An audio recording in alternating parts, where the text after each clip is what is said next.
கிருஷ்ண லீலாஸ்தவம் அப்படின்னு சொல்லி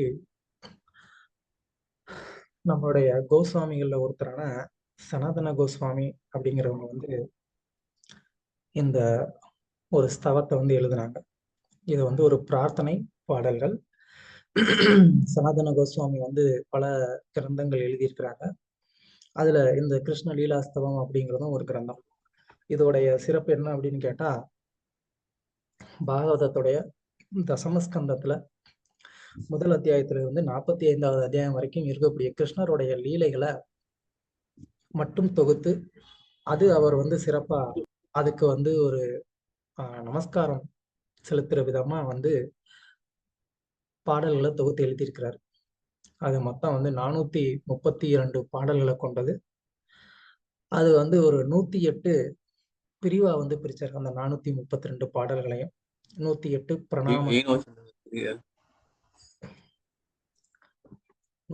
பிரணாமங்களா அதை வந்து பிரிச்சார். ஓகே. அப்புறம் அந்த பாடல் வந்து காலப்போக்கில் மறைஞ்சது. ஸோ பின்னாடி வந்து ஆச்சாரியர்கள் எல்லாரும் அந்த கிரந்தம் எப்படியாவது கிடைச்சா நல்லா இருக்குமே அப்படின்னு சொல்லி எல்லாம் வந்து ரொம்ப ட்ரை பண்ணாங்க. ஆனா அந்த கிரந்தம் வந்து கிடைக்கல ஒரிஜினல். ஸோ அப்போ சுமார் 1890களில் பிறந்து வளர்ந்த ஒரு பக்தர், ஹரிதாச தாஸ் அப்படின்னு சொல்லி ஒரு பக்தர், அவருக்கு அவருடைய குரு வந்து இந்த ஒரு கட்டளையை கொடுத்திருந்தார். எப்படியாவது நீ வந்து கோஸ்வாமிகளுடைய மூல கிரந்தத்தை எடுத்து நீ வந்து ஒன்னொன்னா வந்து பிரிண்ட் பண்ணணும் அப்படிங்கிறது அவருக்கு கொடுக்கப்பட்டிருக்கக்கூடிய ஒரு சேவை. அதுக்காக அவர் வந்து பல முயற்சிகளை எடுத்தாரு. அதுல இந்த குறிப்பா இந்த கிருஷ்ணலீலாஸ்தவங்கிற கிரந்தத்தையும் அவர் வந்து தேடிக்கிட்டு இருந்தார். பல காலங்களா தேடி அது வந்து கிடைக்கல. ரொம்ப மன வருத்தத்துக்கு வந்து ஆளானாரு. அப்போ ஒரு நாள் பிருந்தாவனத்துல ஜமுனை நதிக்கரை ஓரத்துல உட்காந்து அவர் வந்து ரொம்ப சனாதன கோஸ்வாமிகிட்ட மனசுருகி வந்து பிரார்த்தனை பண்ணி, சனாதனா, சனாதன கோஸ்வாமி, தயவுசெய்து வந்து உங்க கருணையை கொடுங்க அப்படின்னு சொல்லி அவர் வந்து பிரார்த்தனை செய்துகிட்டு இருக்கக்கூடிய அந்த நேரத்துல அப்படியே யமுனை நதியில வந்து ஒரு மூட்டை மிதந்து வர்றதை வந்து பார்த்தார். பார்த்து அவருக்கு ஆச்சரியமா இருந்தது. சடனா வந்து ஒரு மூட்டை மிதந்து வருது அப்படின்னு சொல்லிட்டு உடனே அவர் போய் வந்து அந்த மூட்டையை எடுத்து வந்து பிரிச்சு பார்த்தாரு. அதுக்குள்ள வந்து நிறைய ஓலைச்சுவடிகள் இருந்தது. அது என்னன்னு பார்த்தா, அது வந்து சனாதன கோஸ்வாமி வந்து எழுதின அந்த கிருஷ்ணலீலாஸ்தவம் அப்படிங்கிற அந்த ஒரு கிரந்தம். ஸோ அந்த கிரந்தம் இப்பவும் கூட வந்துட்டு நீங்க நவதீப்ல வந்துட்டு ஹரிபோல் குட்டீர் அப்படின்னு சொல்லி ஒரு ஆசிரமம் இருக்கு. அங்க போனீங்கன்னா சனாதன கோஸ்வாமி தன்னுடைய கையாலேயே எழுதின அந்த பிரதி இப்பயும் அங்க இருக்கு. ஸோ இதுல வந்து பல பிரார்த்தனைகள் இருக்கு. அதுல குறிப்பா 412ல இருந்து 16வது வரைக்கும் இருக்கக்கூடிய ஒரு பிரார்த்தனை, சனாதன கோஸ்வாமி பாகவதத்தையும் கிருஷ்ணருடைய ஒரு அவதாரமாவே கருதி அந்த பாகவதத்துக்கும் வந்து ஒரு பிரார்த்தனை வந்து செலுத்தினார். ஸோ இவ்வளவு நேரம் வந்துட்டு 2வது காண்டத்தை பத்தி பேசாம ஏதோ இவர் வந்து 13வது காண்டமா ஒண்ணு வந்து பேசிட்டு இருக்கிறாரு அப்படின்னு பாப்பீங்க. பாகவதத்துடைய புகழ் என்னன்னு தெரிஞ்சுக்கணுங்கிறதுக்காக அதை நான் சொன்னேன். ஸோ அதுல சனாதன கோஸ்வாமி பாகவதத்தை குளோரிஃபை பண்ணி ஒரு 5 பாடல்கள் எழுதியிருக்கிறாரு. ஸோ ஒன்று நம்ம இன்னைக்கு வந்து படிச்சுட்டு அப்புறமா நம்ம இன்றையோட வகுப்புக்குள்ள போகலாம்.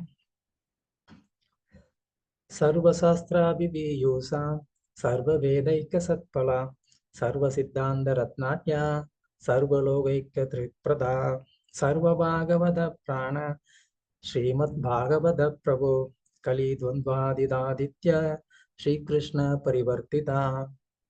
ஸோ இந்த பாகவதம் அப்படிங்கிறது சர்வ சாஸ்திராப்தி பீயூஷா, எல்லா சாஸ்திரங்களினுடைய ஒரு சர்வ வேதைக்க சத்பலம், எல்லா சாஸ்திரங்களுடைய சாரமா இருக்கு. எல்லா சாஸ்திரங்களை படித்த பலனும் வந்து இந்த பாகவதத்துல கிடைக்குது. எல்லா சித்தாந்தங்களுக்கும் ஒரு ரத்னமான ஒரு சித்தாந்தம் இந்த பாகவதத்துல இருக்கு. இது எல்லா லோகத்துல இருக்கிறவங்களுக்கும் நன்மையை கொடுக்கக்கூடியதா இருக்கு. எல்லா புராணங்களுக்கும் இது வந்து உயர்ந்த புராணமா இருக்கு. குறிப்பா இது வந்து கலியுகத்துல தோன்றின ஒரு சூரியன், அது கிருஷ்ணருடைய ஒரு அவதாரம் அப்படின்னு சொல்லி இந்த ஸ்லோகத்துல சனாதன கோஸ்வாமி வந்து சொல்றாரு. ஸோ அந்த பாகவதம் சூரியனை போன்று இருந்து நம்மளுடைய மூளையில இருக்கக்கூடிய அந்த அறியாமை அப்படிங்கிற அந்த இருளை வந்து போக்கி இந்த 2ஆம் காண்டத்துல நம்ம இப்ப ஆரம்பிக்கக்கூடிய இந்த பகுதியை நாம தெளிவா வந்து புரிஞ்சுக்கிறதுக்கு அந்த பாகவதம் நமக்கு அனுகிரகம் பண்ணட்டும்னு சொல்லி வேண்டிக்கிட்டு நம்ம தொடங்கலாம். ஸோ 2வது காண்டம் ஆரம்பிப்பதற்கான காரணம் என்ன? யார் சொல்றீங்க? 2 கேள்விகள் கேக்குறாங்க பிரபு. அந்த கேள்வியோட தொடர்ச்சி தான் இந்த செகண்ட் கேண்டோ. என்ன கேள்வி?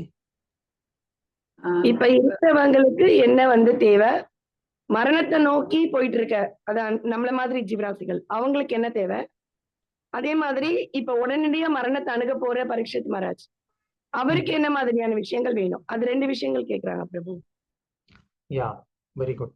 ஸோ பாகவதத்துடைய முதல் ஸ்கந்தம் 19வது அத்தியாயத்துல 35வது பதம் 36வது பதங்கள்ல பரீட்சித் மகாராஜர் இந்த கேள்விகள் எல்லாம் கேட்கிறார். மரண தருவாயில் இருக்கக்கூடிய ஒரு மனிதனுக்கு செய்ய வேண்டிய செயல்கள் என்ன அப்படிங்கிறது தான் அதுல பிரதானமான ஒரு கேள்வி. ஸோ அந்த ஒரு கேள்விக்கு வந்து சுகதேவர் வந்து பதில் சொல்ல ஆரம்பிக்கிறாரு. அதுதான் இந்த பாகவதத்துடைய 2வது ஸ்கந்தம் ஆரம்பிப்பதற்கான ஒரு காரணம். ஸோ அதுல பரீட்சித் மகாராஜருடைய கேள்விக்கு எந்த மாதிரி வந்து பதில் கொடுத்தாரு அப்படிங்கிறது தான் நம்ம இந்த அத்தியாயங்கள்ல நம்ம பார்க்க போறோம். ஓகே, ஸ்ரீமத் பாகவதம் 2வது ஸ்கந்தம் முதல் அத்தியாயம் இறை உணர்வில் முதற்படி பதம் 1. ஸ்ரீ சுக உவாச்ச வரியாண்யேஷதே பிரஷ்ன கிருதோ லோகஹிதம் நிருப ஆத்மவித் சம்மத பும்சாம் ஸ்ரோத்தவ்யாதிசுயா பரஹ. படிங்க. ஹரே கிருஷ்ணா. மொழிபெயர்ப்பு மற்றும் பொருளுரை வழங்கிய ஆச்சார் ஸ்ரீல பக்தி வேதாந்த சுவாமி ஸ்ரீல பிரபாத் கி ஜெய். மொழிபெயர்ப்பு. ஸ்ரீ சுகதேவ கோஸ்வாமி கூறினார், என் அன்பிற்குரிய அரசே, உமது கேள்வி எல்லா வகையான மக்களுக்கும் மிகவும் நன்மை பயக்க கூடியதாக இருப்பதால் அது பெரும் புகழுக்கு உரியதாகும். இந்த கேள்விக்கு உரிய பதில் கேட்பதற்கு உரிய முக்கியமான விஷயம் ஆகையால் எல்லா ஆன்மீகிகளாலும் இது அங்கீகரிக்கப்பட்டுள்ளது. பொருளுரை படிக்க தேங்க்யூ. ஸோ ஒரு ரெக்வெஸ்ட் என்ன அப்படின்னா, நம்ம பொருளுரை வந்து படிக்கிறது இல்லை இனிமேல். நீங்களே வந்து படிச்சுட்டு வந்துடுங்க. படிச்சுட்டு வந்துட்டு நீங்கள் அடுத்த நாள் கிளாஸில் உங்களுக்கு பொருளுரையில் ஏதாவது சந்தேகம் இருந்தால் நீங்கள் தாராளமாக கேட்கலாம். அதை நம்ம வந்து டிஸ்கஸ் பண்ணலாம், ஒன்றும் தப்பு இல்லை. பொருளுரை படிச்சுட்டு நான் அதெல்லாம் எக்ஸ்பிளைன் பண்ணிட்டு போனேன்னா எனக்கு வந்து முடிக்க முடியாது சாப்டர். ஸோ அதனால் ஸ்லோகம் படிப்போம், டிரான்ஸ்லேஷன் படிப்போம், அங்கே என்ன டிஸ்கஸ் பண்ண வேண்டியிருக்குன்னு சொல்லி நம்ம பார்க்கலாம். Okay okay. So Sukadeva Goswami வந்து பரீட்சித் மகாராஜருடைய அந்த கேள்வியை கேட்டு வந்து ரொம்ப ரொம்ப வந்து சந்தோஷப்பட்டு உற்சாகப்பட்டு என்ன பண்றாரு, அவர் வந்து அப்ரிஷியேட் பண்றாரு. ஸோ எஸ்பெஷலி வந்து பொதுவா தோல்வி அடைந்த ஒரு நபர்கள் யாராவது நம்மளுடைய எதிரில் இருந்தாங்க அப்படின்னு சொன்னா நம்ம என்ன செய்வோம்? சரி, கவலைப்படாத, பார்த்துக்கலாம், என்ன இந்த ஒரு தடவை இல்லைன்னா நம்ம அடுத்த தடவை வந்து ஜெயிச்சுக்கலாம் அப்படின்னு சொல்லி என்ன பண்ணுவோம், அவங்களுக்கு நம்ம வந்து ஒரு உற்சாகம் கொடுக்குற விதமா நம்ம வந்து பேசுவோம் இல்லையா? இப்போ சுகதேவ கோஸ்வாமி வந்து பரீட்சித் மகாராஜரை இந்த மாதிரி அப்ரிஷியேட் பண்றது ஒருவேளை வந்து அவர் மரண தருவாயில இருக்கிறாருங்கிற அந்த ஒரு சோகத்தை அவருக்கு வந்து போக்குறதுக்காக அவரை வந்து ஒரு அப்ரிஷியேட் பண்ற மாதிரி ஒரு எண்ணத்துல வந்து சொல்றாரா? சொல்லுங்க, என்ன காரணத்துக்காக அப்ரிஷியேட் பண்றாரு?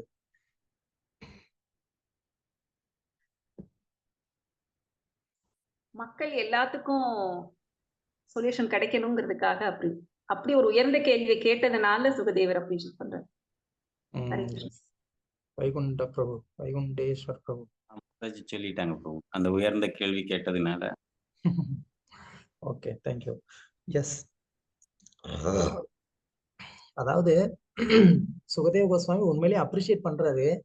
எதுக்கு அப்ரிஷியேட் பண்றாருன்னா, அவர் வந்து ஒரு 7 நாள்ல வந்து மரணம் அடையக்கூடிய ஒரு நிலைமையில இருக்கும்போது கூட அவருக்காக ஒரு கேள்வி கேட்கல. அவர் கேட்கக்கூடிய கேள்வி எல்லாருக்குமானதா இருக்கு. அந்த சூழ்நிலையில கூட அவர் வந்து மற்றவர்களை பத்தின ஒரு அக்கறையில வந்து கேட்கிறாரு அப்படின்னு சொன்னா, அப்ப எந்த அளவுக்கு அவர் வந்து ஒரு பரந்த மனப்பான்மை உடையவரா இருக்கணும், ஒரு தைரியசாலியா இருக்கணும் இல்லையா? இந்த மாதிரி ஒரு சூழ்நிலை இருந்தா நம்ம என்ன பண்ணுவோம்?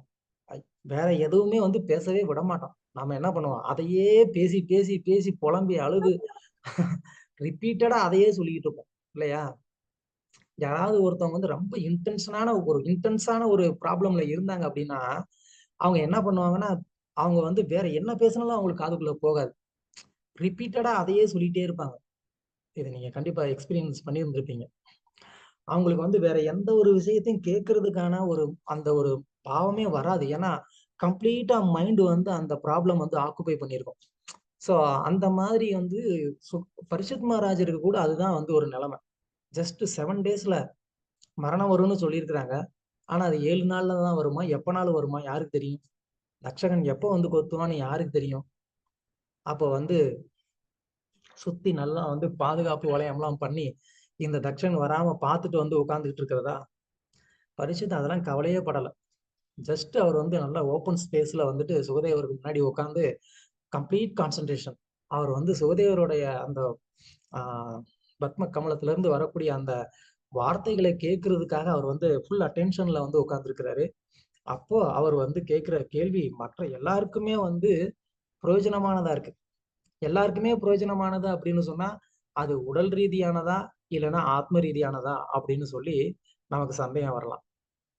ஏன்னா மரண தருவாயில இருக்கிறவங்களுக்கு இப்ப நீங்க வந்து ஒரு வெஸ்டர்ன் கல்ச்சரை ஸ்ட்ராங்கா ஃபாலோ பண்றவங்கள வந்து கேட்டீங்கன்னா, இந்த உதாரணம் நீங்க எல்லாரும் கேள்விப்பட்டிருப்பீங்க. இந்த வேர்ல்ட் டிஸ்னியோடைய ஒரு ஓனர் என்ன பண்ணாரு? அவர் வந்து சயின்டிஸ்ட் எல்லாம் கூப்பிட்டு, நான் இறந்ததுக்கு அப்புறம் நீங்க எப்படியாவது இறந்தவனை வந்து கண்டுபிடிக்கிற மருந்து, உயிர் உயிர் கொண்டு வர மருந்து நீங்க கண்டுபிடிச்சிருவீங்கன்னு எனக்கு நம்பிக்கை இருக்கு. அதனால என்ன பண்ணுங்க, என் பாடியை சேவ் பண்ணி வச்சுட்டு திரும்ப நீங்க வந்து எப்படியாவது உயிர் கொண்டு வந்துருங்க. அதுக்கு உங்களுக்கு இவ்வளவு பணம் தரேன் அப்படின்னு சொல்லிட்டு வந்து பிளான் பண்ணுவோம்.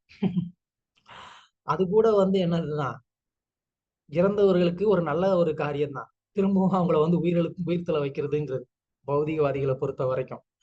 ஆனா இவருடைய கேள்வி அந்த மாதிரி கேள்வி கிடையாது. அது எப்படி சொல்றோம்? ஏன்னா இவருடைய கேள்வி வந்து யாருனால அங்கீகரிக்கப்பட்டிருக்கு? ஆத்மவித். ஆத்மவித் அப்படின்னு சொன்னா ஆன்மீகவாதிகள், நல்ல ஆன்மீகத்துல முன்னேறிய ஒரு நிலையில இருக்கக்கூடிய அவங்கள்னால இவருடைய கேள்வி வந்து அங்கீகரிக்கப்பட்டிருக்கு. அதாவது பரீட்சித் மகாராஜர் வந்து இந்த கேள்வியை கேட்டுட்டாரு. கேட்டதுக்கு அப்புறம் சுகதேவ கோஸ்வாமி வந்து சுத்தி பாக்குறாரு. என்னப்பா இந்த கேள்வி ஓகேவா? இதுக்கு நம்ம ஆன்சர் பண்ணலாமா? இல்லைன்னா வந்துட்டு வேற ஏதாவது நீங்க கேள்வி கேட்கணும்னு நினைக்கிறீங்களா? அப்படின்னு வந்து சுத்தி எல்லாரையும் வந்து சுகதேவர் பாக்குறாரு. அதாவது கூட்டத்துல இருக்கிறவங்க அவங்க கூட வேற கேள்வி கேட்கலாம் இல்லையா? ஜென்ரலா நம்ம அப்படித்தானே வாதம் கிளாஸ் வச்சிருக்கிறோம். நம்ம வந்து கிளாஸ் கொடுக்குறோம். அதுல இருந்து யாரு வேணாலும் கேள்வி கேட்கலாம்னு வைக்கிறோம். சோ அது மாதிரி இப்ப சுகதேவ கோஸ்வாமி கிளாஸ் கொடுத்துட்டாரு. இப்போ வந்து ஒரு ஸ்பேஸ், ஒரு கேப் விட்டுருக்கிறாரு. இந்த நேரத்துல வேற யாராவது ஏதாவது ஒரு கேள்வி கேட்கறாங்களா அப்படின்னு சொல்லி அவர் பாக்குறாரு. அப்போ எல்லா ஆன்மீக யோகிகளும் வந்து பாக்குறாங்க, இல்ல இல்ல பரிட்சித் கேட்ட கேள்வியே ரொம்ப அருமையா இருக்கு, நீங்க அதையே கண்டினியூ பண்ணுங்க அப்படின்னு அவங்க எல்லாருமே வந்து அக்செப்ட் பண்றாங்க. அதை வந்து சுகதேவ கோஸ்வாமி பாக்குறாரு. ஓகே, இவங்க எல்லாருக்குமே இந்த கேள்வி வந்து அக்செப்டபிள் அப்படின்னு சொன்ன உடனே அது ஏன் அவங்களுக்கு அக்செப்டபிள் அப்படிங்கிறது இனிமே வரக்கூடிய அத்தியாயத்துல நம்ம வந்து புரிஞ்சுக்குவோம். ஏன் அவங்க அந்த கேள்வி அக்செப்ட் பண்ணாங்க அப்படின்னு சொல்லி. ஏன்னா சுகதேவ கோஸ்வாமி வந்து கம்ப்ளீட் ஒரு ரியலைஸ்டு சோல். அப்போ அவர் ஒவ்வொரு மார்க்கத்தையும் என்ன மாதிரி அவர் நினைச்சிருக்கிறாரு, எந்த மாதிரி அதை அவர் வந்து ரியலைஸ் பண்ணியிருக்கிறாரு, அது அவர் எதை சரின்னு சொல்ல வர்றாருங்கிறத வந்து எல்லாரும் தெரிஞ்சுக்கணும்னு நினைக்கிறாங்க. அப்போ பரிட்சித்தோடைய கேள்வி எல்லாமே வந்துட்டு அந்த ஆங்கிள் இருக்கிறதுனால கரெக்டா இவர் இப்படி கேட்ட கேள்விக்கு வந்து இவர் என்ன மாதிரி ஆன்சர் சொல்றாருன்னு நம்ம பார்க்கணும் அப்படின்ற ஒரு ஆர்வத்தோட எல்லாருமே அங்க வந்து உட்கார்ந்துருக்கிறாங்க. அப்ப எல்லாருமே வந்து அந்த கேள்வியை வந்து அங்கீகரிச்சதுனால ஆஹ் இங்க சுகதேவ கோஸ்வாமி வந்து என்ன சொல்றாரு, உன்னுடைய கேள்வி வரியான் ஏஷதே பிரஷ்ன நீ கேட்ட கேள்வி வந்து ரொம்ப ரொம்ப புகழ்வாய்ந்தது. ஏன்னா அது வந்து உலகத்துல இருக்கக்கூடிய எல்லாருக்குமே வந்து நான் நல்லதுக்காக நீ வந்து கேட்டிருக்கிற அப்படின்னு சொல்லி. ஆத்மவித் சம்மத இந்த ஆன்மீகத்துல முன்னேறிய எல்லாருனாலையுமே வந்து இது ஏற்றுக்கொள்ளப்பட்டிருக்கிறதுனால இந்த கேள்வி ரொம்ப ரொம்ப ஒரு உயர்ந்த கேள்வியா இருக்கு அப்படின்னு இங்க வந்து சுகதேவ கோஸ்வாமி வந்து பரிட்சித்துடைய கேள்வியை வந்து புகழ்றாரு. ரெண்டாவது எப்படினாலும் வந்து பரிட்சித் மகாராஜர் வந்து கிருஷ்ணருடைய ஒரு தூய பக்தர் அப்படிங்கிறது எல்லாருக்குமே தெரிந்த ஒன்று. சுகதேவ கோஸ்வாமி அவர் வந்து ஒரு பக்தர் தான் அப்படின்னு இன்னும் பல பேருக்கு வந்து தெரியல. அது இனிமே வந்து தெரியும். ஓகே, பதம் 2. ஸ்ரோத்தவ்யாதினி ராஜேந்திர நிருணாம் சந்தி சகஸ்ரச்ச அபஸ்யதாம் ஆத்ம தத்துவம் கிரகேஷு கிரகமேதினாம். மகாராஜனே, முடிவான உண்மையில் ஞானத்தை பற்றி அறிந்திராத காரணத்தால் ஜட வாழ்வுக்காக மனதை பறிகொடுத்தவர்கள் செவியுறுவதற்காக மனித சமுதாயத்தில் பல விஷயங்கள் உள்ளன. ஹரே கிருஷ்ணா. ஆக்சுவலா பரிசித் கேட்டது வந்து மரண தருவாயில இருக்கிறவங்க என்ன கேட்கணும் அப்படின்னு கேட்டாரு. ஆனா சுகதேவ கோஸ்வாமி வந்து எப்படி ஆரம்பிக்கிறாரு, இந்த மாதிரி வந்து அதாவது பௌதிகத்துல வந்து மனசை பறிகொடுத்தவங்களுக்கு இங்க ஆயிரக்கணக்கான விஷயம் இருக்கு. ஆனா அது வேண்டாம்னு நினைக்கிறவங்களுக்கு ஒரே ஒரு விஷயம்தான், அது வந்து கிருஷ்ணரை பத்தி மட்டும்தான். அது இனிமே வந்து சொல்லுவார். ஸோ இது வந்து ஒரு என்ன சொல்லலாம், அதாவது ஒரு விஷயத்த 2 விதத்துல சொல்லலாம். ஒண்ணு வந்து இப்போ பால் குடிச்சா உடம்புக்கு நல்லதுன்னு வந்து சொல்லலாம். அப்படின்னா என்ன, அது வந்து பாசிட்டிவ் அப்ரோச் இல்லையா? நேரடியா இது வந்து சாப்பிட்டா உடம்புக்கு நல்லது அப்படின்னு சொல்றது. ஏய், பால் குடிக்கலைன்னா வந்துட்டு எலும்பு வீக் ஆயிரும், அப்புறம் மூளை வேலை செய்யாது, சம்திங் அந்த மாதிரி ஒரு ஹெல்த் ரீசனை வந்து நம்ம சொல்லி குடிக்க வைக்கணும் அப்படின்னு சொல்றோம், குடிக்க வைக்க முயற்சி பண்றோம். அப்படின்னா அது என்னது, அது வந்து ஒரு நெகட்டிவ் அப்ரோச் இல்லையா? அதாவது அந்த ஒரு செயல்னால என்ன விளைவு ஏற்படுமோ அதை சொல்லி அந்த செயலை செய்ய வைக்கிறதுக்கு முயற்சி பண்றது. ஸோ அதனால சுகதேவ கோஸ்வாமி வந்து அந்த நெகட்டிவ் அப்ரோச்சை இங்க வந்து ஸ்டார்ட் பண்றாரு. அதாவது ஆன்மீக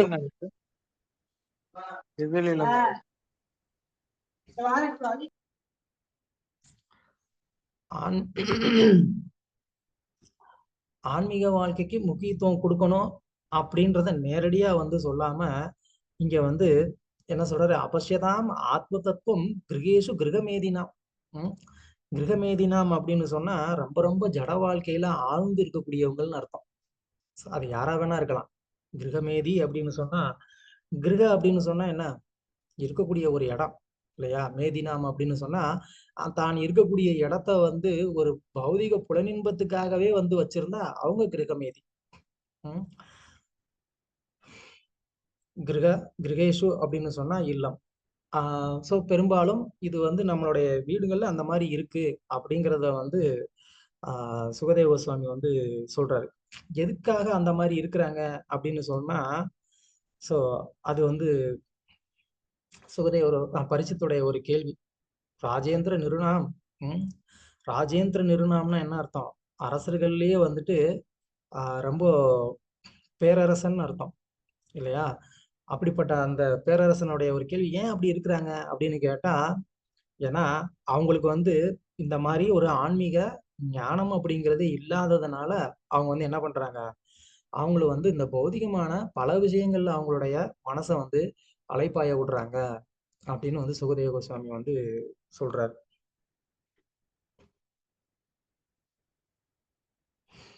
இது நம்ம எல்லாருமே வந்து வீட்டுல பார்க்கலாம். ஜென்ரலாவே வந்து கிருஷ்ண பக்திக்கு வர்றதுக்கு முன்னாடி நம்ம வந்து வீட்டுல வந்து ஒரு டிவின்னு ஒண்ணு இருக்கும். அதுக்கு வந்து ஒரு ரிமோட் தான் இருக்கும். அதுதான் இருக்கிறதுலே ரொம்ப பெரிய பிரச்சனையே. 4 பேர் இருந்தோம் அப்படின்னு சொன்னா அதுல வந்து என்ன நடக்கும், அங்க சண்டை நடக்கும் பிரபு ரிமோட்டுக்கு. அதுக்கு ஒரு 4 ரிமோட்டா வாங்கி வச்சீங்கன்னா அப்ப எந்த பிரச்சனையும் வராதுல்ல. எதுக்கு ஒரு ரிமோட் வச்சுட்டு எல்லாரையும் சண்டை போட வைக்கிறீங்க? அப்படின்னா ஒருத்தவங்களுக்கும் வந்துட்டு அவங்களுக்கு வந்துட்டு அந்த நேரத்தை வந்து போக்குறதுக்கு பல விஷயங்கள் இருக்கு.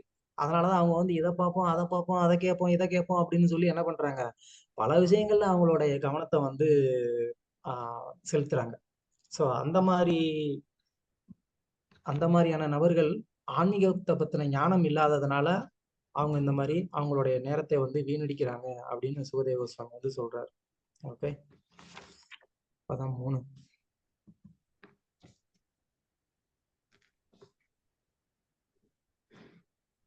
ஸ்லோகத்துல வந்து நிரத்யான்னு இருக்கு, அது நிரத்யா இல்ல, நித்ரயா.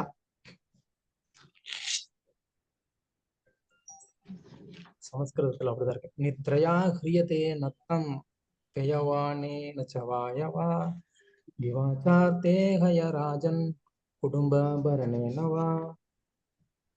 மொழிபெயர்ப்பு மொழிபெயர்ப்பு. இத்தகைய பொறாமை கொண்ட குடும்பஸ்தனின் ஆயுள் இரவில் உறக்கத்திலோ அல்லது உடலுறவு வாழ்விலோ கழிகிறது. பகற்பொழுதில் பணம் சம்பாதிப்பதிலோ அல்லது குடும்ப அங்கத்தினர்களை பராமரிப்பதிலோ கழிகிறது. நித்ரையா ஹியதே நக்தம்.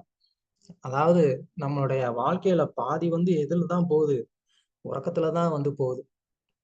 ஸோ இங்க இன்னும் ஒரு 3 ஸ்லோகத்துல இந்த 2, 3, 4 இந்த 3லயுமே வந்துட்டு சுகதேவ கோஸ்வாமி வந்து என்ன சொல்றாரு அப்படின்னு சொன்னா, இந்த கர்மயோகத்துல வந்து அதிகமா வந்து ஈடுபட்டு இருக்கிறவங்க கர்மிகள் அவங்க வந்து கர்மி அப்படின்னு சொன்னா கர்மயோகத்தை கடைபிடிக்கிறவங்களுக்கும் கீழே.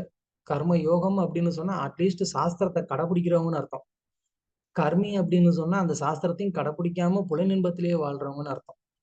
ஸோ அந்த மாதிரி இப்போ சொல்லக்கூடியது வந்து கர்மிகள். இவங்களுக்கு வந்து கொஞ்சம் கூட வந்து இந்த சாஸ்திரத்தை பத்தின ஒரு கவலையே அப்படிங்கிறதே வந்து கிடையாது. ஸோ குடும்ப வாழ்க்கை அப்படின்னு சொன்னா அது எல்லாமே வந்து சாஸ்திர விதிப்படி வந்து நடக்க வேண்டிய ஒண்ணு.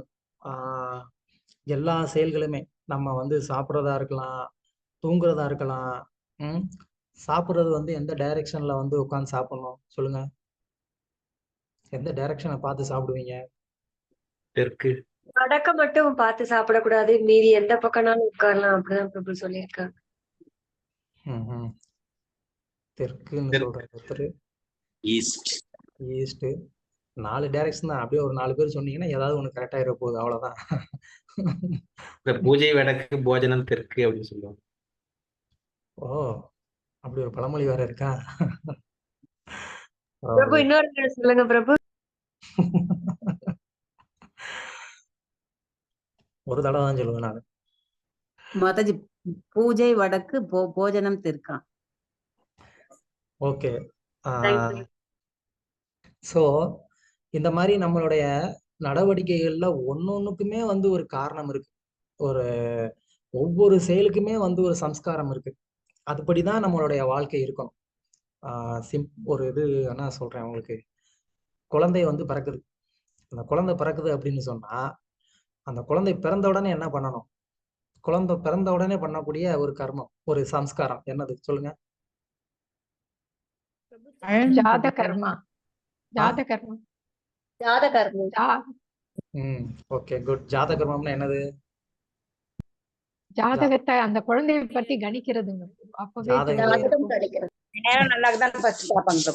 டைம் நல்லா இருக்குதா குழந்தை பிறந்த நேரம் அப்படின்ட்டு பாப்பாங்க. ஜாதகம் பாக்குறது. குழந்தை பிறந்தோடனே என்ன தெரியுமா பண்ணணும்? ஒரு அப்பா குடுகுடுன்னு ஓடி போய் கிணத்துல குதிச்சிடணும். நிஜமாதான். குழந்தை பிறந்த உடனே அந்த அப்பா என்ன பண்ணணுமா, குடுகுடுன்னு ஓடி போய் ஜம்ப் பண்ணி கிணத்துல குதிச்சிருமா. எனக்கு வந்து அது எவ்வளவு தூரம் பிரபு சொல்லி அது வந்து தப்பான இப்பெல்லாம் கிணறு கூட இல்ல பிரபு, மோட்டர் தான் பிரபு. குழந்தை பிறந்த சந்தோஷத்துல அந்த அப்பா என்ன பண்ணுமா, கிணத்துலயோ குளத்துலயோ குதிக்கணுமா. அவர் குதிச்சா அந்த தண்ணி எவ்வளவு ஹைட்டா மேல வருதோ அவ்வளவு தூரம் குழந்தைக்கு ஆயுள் வந்து கூடுமா. நீச்சல் தெரியாத அப்பா என்ன பிரபு பண்றது? ஒரு டப்பால வந்து தண்ணி வச்சுட்டு அதுல குதிங்க. சோ அந்த மாதிரி எல்லாத்துக்குமே வந்து ஒரு சம்ஸ்காரப்படி வாழ்றதுதான் வந்து கிரகஸ்த வாழ்க்கை. இந்த மாதிரியான ஒரு சம்ஸ்காரம் எதுவுமே தெரியாம வாழ்றது என்னது? அதுக்கு பிறகுதான் கிரகமேதி வாழ்க்கை. அந்த குழந்தை பிறந்தா அந்த குழந்தை முதல்ல வந்துட்டு பூமி ஸ்பர்ஷம் அதுக்கு வந்து படணும். ஃபர்ஸ்ட் டச் அது வந்து பூமியை தொடணும். அதுக்கப்புறமா அப்பா இந்த மாதிரி வந்து குளத்துலயோ கிணத்துலயோ குதிச்சுட்டு அந்த ஈர துணியோட வரணுமா. வந்து குழந்தையோடைய காதுல ஒரு ரிக்வேதத்துல 7 மந்திரம் இருக்கு. அந்த பேர் மறந்துட்டேன். அந்த மந்திரத்தை குழந்தையோட காதுல சொல்லணும். இல்லைன்னா ஹரே கிருஷ்ணா மகா மந்திரம் சொல்லலாம். ஃபர்ஸ்ட் அந்த குழந்தையோடைய காதுல கேட்கக்கூடியது பகவானுடைய மந்திரமா இருக்கணும். ஏனையோ இது நிறைய டீட்டெயில் எப்படியோ போகும். ஸோ எதுக்கு சொல்ல வரேன் அப்படின்னு சொன்னா, இந்த மாதிரி ஒருத்தர் வந்து தன்னுடைய வாழ்க்கைய வேத விதிகளின்படி சாஸ்திரங்களின்படி ஒருத்தர் வாழ்ந்தார்னா அந்த வாழ்க்கை ப்ராப்பரான ஒரு கிரகஸ்த வாழ்க்கை. அப்படி இல்லாம அவர் வந்து எப்படி வேணாலும் சாப்பிட்டு, எப்படி வேணாலும் தூங்கி, எப்படி வேணாலும் உடலுறவு கொண்டு, எப்படி வேணாலும் குடும்பத்தை வந்து காப்பாற்றணுன்ற ஒரு மனநிலையில இருந்தார் அப்படின்னா அது ஜஸ்ட் வந்து ஒரு விலங்கு வாழ்க்கை தான் அப்படிங்கிறத வந்து இங்க சுகதேவ கோஸ்வாமி வந்து சொல்றாரு. அவங்களுடைய நோக்கம் என்ன வேணா பண்ணு. இந்த சார்வாக்கா அப்படின்னு சொல்லிட்டு ஒரு ரிஷி இருந்தார் முன்னாடி. அவருடைய பிலாசபி என்னன்னா, கடனு கூட வாங்கு, ஆனா நெய்யில வடை சுட்டு சாப்பிடணும். அதுதான் அவருடைய பிலாசபி. அப்போ அவங்களுடைய ஒரு மொத்த ஒரு கொள்கை என்ன அப்படின்னா, என்ன வேணாலும் செஞ்சுக்கணும், புலனின்பம் வந்து அனுபவிக்கணும் அப்படிங்கிறது அவங்களுடைய ஒரு எண்ணம். ஸோ அந்த மாதிரியான ஒரு வாழ்க்கை வந்து ஜஸ்ட் வந்து அது வந்து ஒரு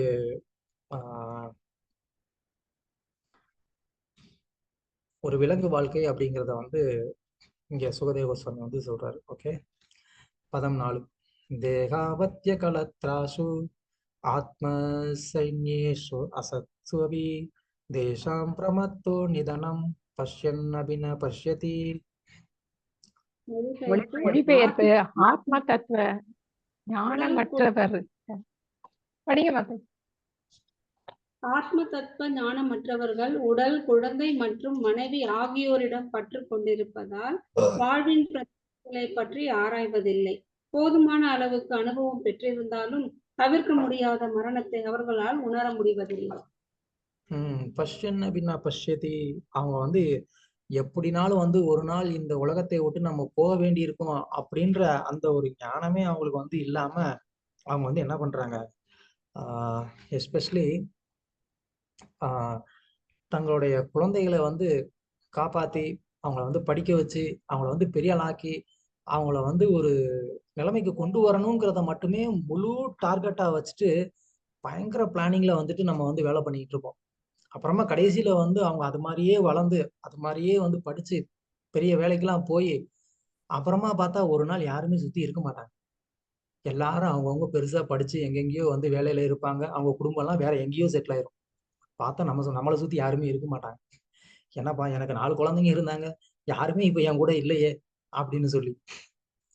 ஸோ அந்த மாதிரி நம்மளுடைய மொத்த உழைப்பும் வந்துட்டு அவங்கள வந்து வளர்த்து அது ஒரு நம்ம நல்ல எண்ணத்துல தான் பண்றோம், இல்லைன்னு கிடையாது. அதே மாதிரி அவங்களும் அவங்களுடைய படித்த வேலைக்காக அவங்க அந்த மாதிரி வேலைக்கு போக வேண்டிய நிலைமையிலயும் ஆயிருது. ஆனா கடைசியில அந்த முதுமையில நமக்கு கூட யாருமே இல்லை.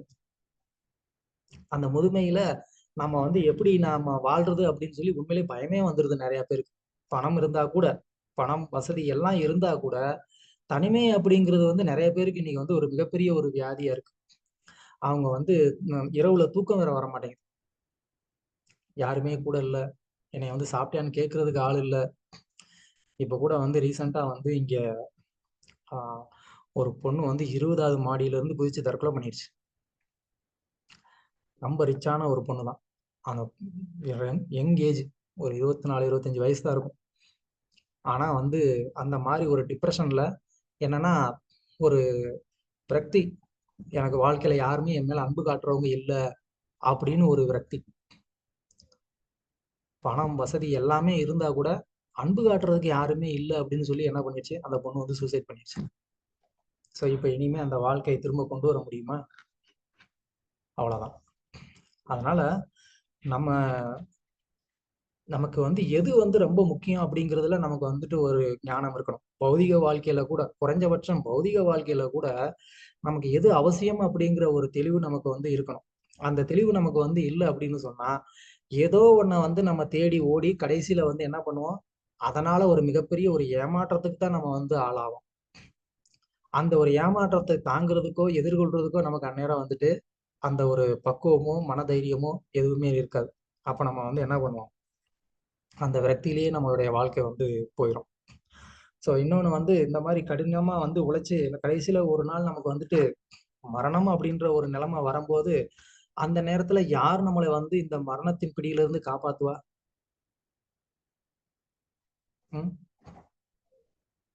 ஆதிசங்கராச்சாரியார் கூட இதை வந்து இதே மாதிரி ஒரு ஸ்லோகம் வந்து சொல்லியிருக்கிறார். அது என்ன ஸ்லோகம், அந்த குருவாஷ்டகம்னு அவர் வந்து ஒரு ஸ்லோகம் எழுதியிருக்கிறார். ததக்கிம்னு வந்து ஒரு ஸ்லோகம் வரும், அது நீங்க எல்லாம் கேள்விப்பட்டிருக்கீங்க. அதுல இதே தான் சொல்லுவார், தேகாதிபத்தியம் கலத்ரேஷுன்னு சொல்லி அவரும் வந்து இதே ஒரு ஸ்லோகத்தை வந்து பாடியிருப்பார். ஸோ அதனால இதனால வந்து என்ன பிரயோஜனம்? ஒரு பிரயோஜனமுமே கிடையாது. கடைசியில நமக்கு வந்துட்டு ஏமாற்றமும் மன வருத்தமும் தான் மிச்சமே தவிர நம்ம வந்து பௌதிகமாவும் வெற்றி அடைஞ்சிருக்க மாட்டோம், ஆன்மீகமாவும் வெற்றி அடைஞ்சிருக்க மாட்டோம். ஆக்சுவலா வந்து தனிமை அப்படின்னு நம்ம வந்து நிறைய நேரம் வந்து நினைச்சு வருத்தப்படுவோம். ஆனா தனிமை வந்து என்னன்னா, நம்ம எந்த விதமான வெளிப்புறமான ஒரு களங்கமும் நம்ம கிட்ட வந்து கலக்காம நம்ம தனியா இருக்கிறோம்னு நினைச்சு சந்தோஷப்படுறோம். குறைந்தபட்சம் வெளியில இருந்து வேற எந்த விதமான கண்டாமினேஷனும் வந்து நம்ம கிட்ட வந்து கலக்காம இருக்குதேன்னு நினைச்சாது சந்தோஷப்படுறோம். அந்த ஒரு பக்குவம் இருந்தா நமக்கு அந்த தனிமையை கூட நமக்கு வந்து ஹேண்டில் பண்ண முடியும். ஆனா அந்த பக்குவம் நமக்கு எப்படி வரும்? நமக்கு ஆன்மீக ஞானத்து மூலமா தான் வரும். அது வந்து தனிப்பட்ட முறையில நம்மளால வந்து என்ன பண்ண முடியாது, அந்த ஒரு நிலைமையை நம்மளால அடைய முடியாது. ஸோ அந்த ஒரு ஆஹ் அந்த மாதிரியான ஒரு பக்குவம் இல்லாதவங்க இந்த மாதிரி குடும்பம், மனைவி, குழந்தைங்க, நண்பர்கள், சொந்தம் இப்படியே சொல்லி அவங்களுடைய வாழ்க்கையை இவங்க மேல இல்ல அவங்க மேலன்னு சொல்லி ஒரு அன்போ நம்பிக்கையோ வச்சு வச்சு வச்சு கடைசியில எல்லா பக்கமும் ஏமாற்றத்தை சந்திச்சு அவங்க வாழ்க்கையை முடிச்சிருவாங்க. So no use. ஓகே, பதம் 5. தஸ்மாத் பாரத சர்வாத்மா பகவான் ஈஸ்வரோ ஹரிஹி ஸ்ரோதவ்ய கீர்த்திதவ்யஸ்ச ஸ்மர்த்தவ்ய சோச்சதா பயம். மொழிபெயர்ப்பு: பரதகுல தோன்றலே, எல்லா துன்பங்களிலிருந்தும் விடுபட விருப்பம் கொண்டுள்ள ஒருவன் பரமாத்மாவும் ஆளுநரும் எல்லா துன்பங்களிலிருந்தும் காப்பவருமான முழுமுதற் கடவுளை பற்றி செவியுறவும் துதிக்கவும் அவரை நினைவில் கொள்ளவும் வேண்டும். ஓகே, ஸோ இதுக்கு முன்னாடி வந்து முதல்ல நான் சொன்ன மாதிரி நெகட்டிவ் அப்ரோச் அது வந்து முதல்ல வந்து சொன்னார். இந்த மாதிரி குடும்ப வாழ்க்கையில இருக்கிறவங்க இப்படி அவங்களுடைய வாழ்க்கையை வீணடிப்பாங்க அப்படின்னு சொல்லி சுகதேவ கோஸ்வாமி அந்த ஒரு நெகட்டிவ் அப்ரோச் வந்து சொன்னாரு. இப்போ என்ன பண்ணணும் அப்படிங்கிறத டைரக்டாவே வந்து சொல்றாரு. என்ன செய்யணும்? அதனாலதான் தஸ்மாத்.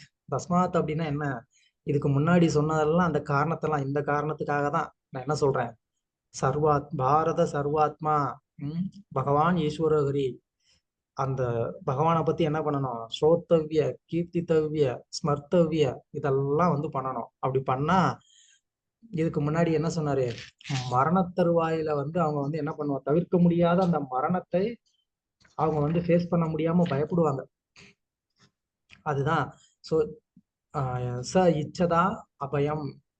அபயம்னு வச்சுக்கலாம், பயம்னு வச்சுக்கலாம். இச்சதா பயம் ரெண்டு மாதிரியும் வந்து நம்ம பிரிச்சுக்கலாம் இந்த வார்த்தைய. ஸோ ஒன்று வந்து பயத்துல இருந்து விடுபடணும்னு நினைக்கிறவங்க என்ன பண்ணணும்னு நினைக்கலாம், இல்ல அபயம்னு விடுதலை மோட்சத்தை அடையணும்னு நினைக்கிறவங்க என்ன பண்ணலாம். ஸோ இந்த ரெண்டு விதமாவும் நீங்க வந்து பண்ணிக்கலாம். அவங்க என்ன பண்ணணும்? ஸ்ரோத்தவிய கேட்கணும், கீர்த்தி தேவிய பாடணும், ஸ்மர்த்தவிய நினைக்கணும். யாரை பத்தி? சர்வாத்மா பகவான் ஈஸ்வரோ ஹரி. ஏன் இங்க வந்து 4 வந்து அடமொழி கொடுத்துருக்குறாங்க? சர்வாத்மா, அப்புறமா பகவான், ஈஸ்வர, ஹரி. ஏன் 4 அடைமொழி கொடுத்துருக்குறாங்க? தஸ்மாத் பாரத ஹரின்னு சொன்னா போதாதா? இல்ல பகவான்னு சொன்னா போதாதா? எப்படினாலும் அவர் தானே. சர்வாத்மானாலும் அவர் தான், பகவானாலும் அவர் தான். ஏன் அப்படின்னு சொன்னா, அதாவது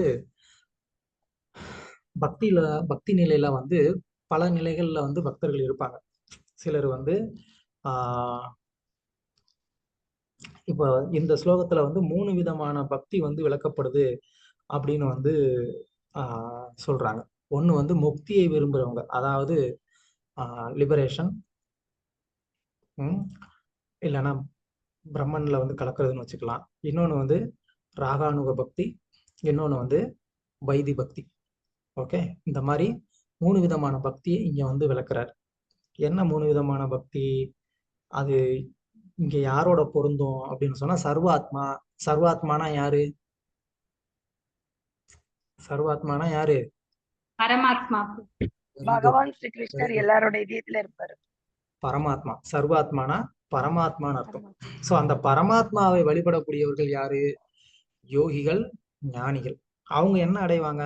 ஜென்ரலா அவங்களுக்கு லிபரேஷன், முக்தி தான் தேவை. அது நம்ம 2வது சாப்டர்ல வந்து பார்ப்போம். எப்படி பரமாத்மாவை வந்து வழிபடுறவங்க கூட வந்து அருவ பிரம்மன்ல வந்து கலக்கணும் நினைக்கிறாங்க அப்படிங்கிறதையும் நம்ம பார்ப்போம். ஓகே, அடுத்து பகவான் பகவான் அப்படிங்கிறவரு ராகானுக பக்தியை வந்து குறிக்கக்கூடியது. ஏன்னா பகவான் அப்படின்னு சொன்னாலே கிருஷ்ணர் தான் அப்படிங்கிறது நமக்கு வந்து தெரியும். கிருஷ்ணஸ்து பகவான் ஸ்வயம் இல்லையா? அப்போ அந்த பகவானுக்கு நேரடியா பண்ணக்கூடிய அந்த பக்தி அது வந்து தூய்மையான ராகானுக பக்தி. ஓகே.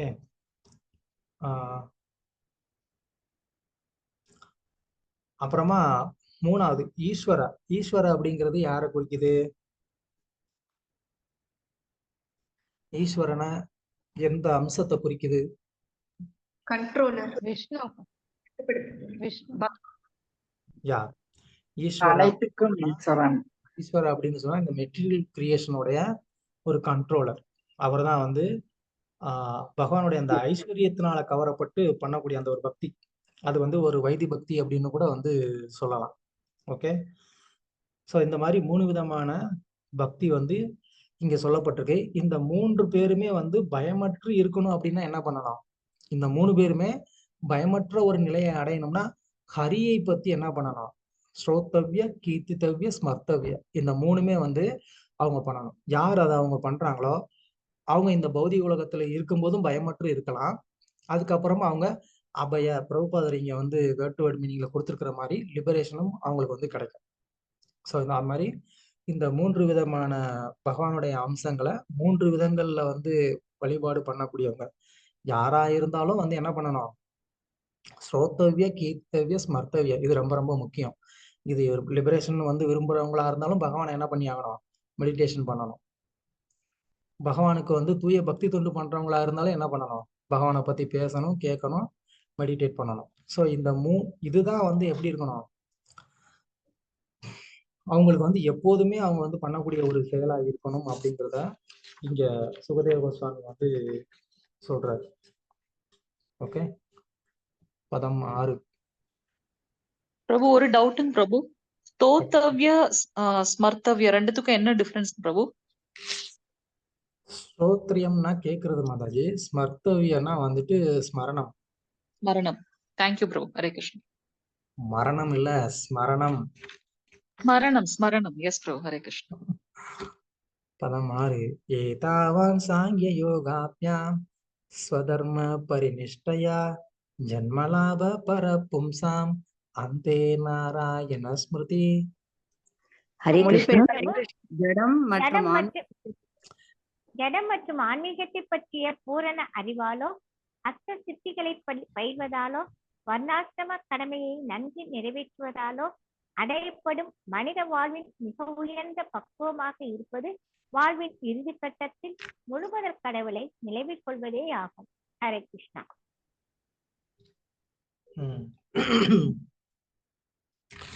ஸோ இப்போ போன ஸ்லோகத்துல நம்ம வந்து அந்த ஒரு 3 கேட்டகரி நம்ம வந்து பிரிச்சோம்.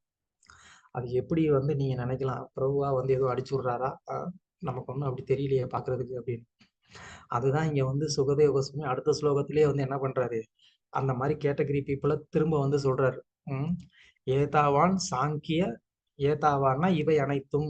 இவை அனைத்தும்னா யாரு? இதுக்கு முன்னாடி சொன்னவங்களும் சரி, இப்ப சொல்றவங்களும் சரி.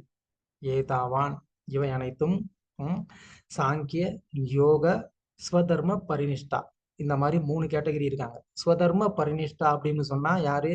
வர்ணாசிரம கடமையை கடைபிடிக்கிறவங்க. யோகா அப்படின்னா யோகி, அஷ்டம சித்தியை வந்து பிராக்டிஸ் பண்ணக்கூடியவங்க. சாங்கிய அப்படின்னா சாங்கியம்னு 2 நமக்கு தெரியும், நாத்திகம் ஆத்திகம்னு 2 சாங்கியம் இருக்கு. எதா இருந்தாலும் சரி, குறிப்பா இங்க வந்து பிரபுபாதர் இந்த சாங்கியம் நமக்கு ஆஸ்திக சாங்கியத்தை வந்து சொல்றாங்க. ஓகே. இதுல இவங்க யாரா இருந்தாலும் இறுதியில அவங்களுக்கு வந்து என்ன அந்தே அந்தே அப்படின்னு சொன்னா அவங்களுடைய இறுதி இலக்கு என்னவா இருக்கணும்? அவங்களுடைய இறுதி இலக்கு வந்துட்டு அந்தே நாராயண ஸ்மிருதி. அவங்களுக்கு இறுதியில வந்து என்ன ஆகணும்?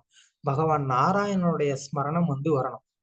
அவங்களுக்கு அந்த நாராயணனுடைய ஸ்மரணம் வரல அப்படின்னு சொன்னா அப்போ அவங்க வந்து படிச்ச அப்படின்னா என்ன அர்த்தம்? ஜென்மலாப பரபும்சாம், அவங்க இந்த பிறப்புடைய அந்த இறுதி இலக்கை வந்து தவறிடுவாங்க. ஜென்மலாப பரபும்சாம். பும்சாம்னா இந்த ஜீவராசிகளுக்கு தங்களுடைய ஜென்மத்துல அடைய வேண்டிய இறுதி இலக்கு என்னது? நாராயண ஸ்மிருதி. அந்தே நாராயண ஸ்மிருதி.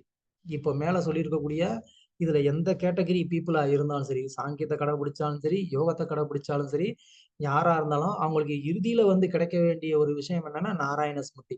அந்த நாராயண ஸ்மிருதி அவங்களுக்கு வந்தாதான் அவங்களுக்கு அதுல வந்து வெற்றி. அப்படி இல்லைன்னா இதை இன்னொரு விதமாகவும் வந்து எடுத்துக்கலாம். இது எல்லாம் வந்து கடைபிடிச்சா கூட கடைசியில அவங்க வந்து வர வேண்டிய ஒரு நிலை என்ன அப்படின்னு சொன்னா அந்தே நாராயண ஸ்மிருதி அப்படின்னு சொன்னா பக்திக்கு இறுதியில அவங்க வந்தாகணும் அப்படின்னு நம்ம ஒரு அர்த்தம் எடுத்துக்கலாம். அதாவது ஒருத்தர் இந்த மேல சொல்லப்பட்டிருக்கக்கூடிய இந்த 3 வழிமுறைகள்ல அவர் எந்த வழிமுறையை கடைபிடிக்கக்கூடியவரா இருந்தாலும் கடைசியில் அவர் வந்து என்ன பண்ணி ஆகணும், பக்தி தொண்டுக்கு அவர் வந்தாகணும். அப்பனாதான் அவரால் வந்து என்ன பண்ண முடியும், வெற்றி அடைய முடியும் அப்படின்னு நம்ம வந்து ஒரு அர்த்தம் வந்து எடுத்துக்கலாம். ஸோ இந்த பக்தி தொண்டு நீங்க வந்து 2வது அத்தியாயம் 2வது ஸ்கந்தம் 3வது அத்தியாயத்துல 11வது ஸ்லோகத்துல கூட நீங்க வந்து பாத்தீங்கன்னா அங்கேயும் வந்து என்ன சொல்றாங்கன்னா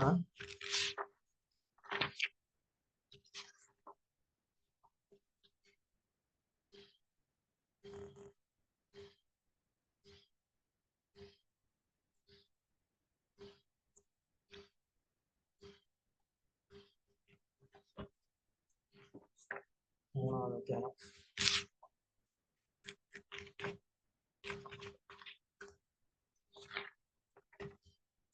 ஏதாவான் ஏவ யஜேதாம் இக நிக்ஷ்ரேயசோதயா பகவதி அச்சலோ பாவோ யத் பாகவத சங்கத.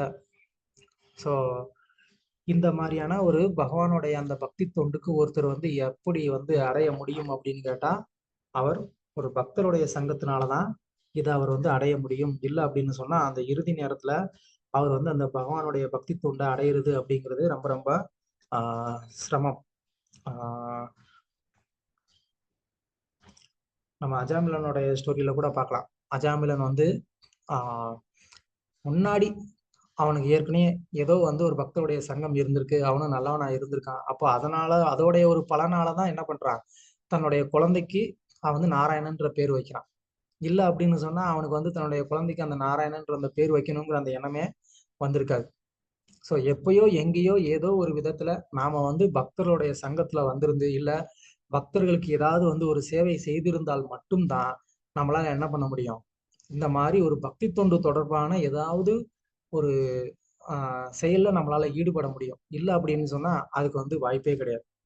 ஸோ அதனால நமக்கு நம்மளுடைய இந்த இறுதி கட்டத்துல பகவானுடைய ஸ்மரணம் நமக்கு வரணும் அப்படின்னு சொன்னா அப்ப நம்ம பக்தர்களுக்கான சேவை எந்த அளவுக்கு முடியுமோ அந்த அளவுக்கு நம்ம செஞ்சோம் அப்படின்னு சொன்னா அப்போ பகவான் நமக்கு வந்துட்டு நம்மளுடைய அந்த இறுதி கட்டத்துல நமக்கு அந்த ஒரு ஸ்மரணம் வர்றதுக்கு நமக்கு பகவான் அனுகிரகம் பண்ணுவார்.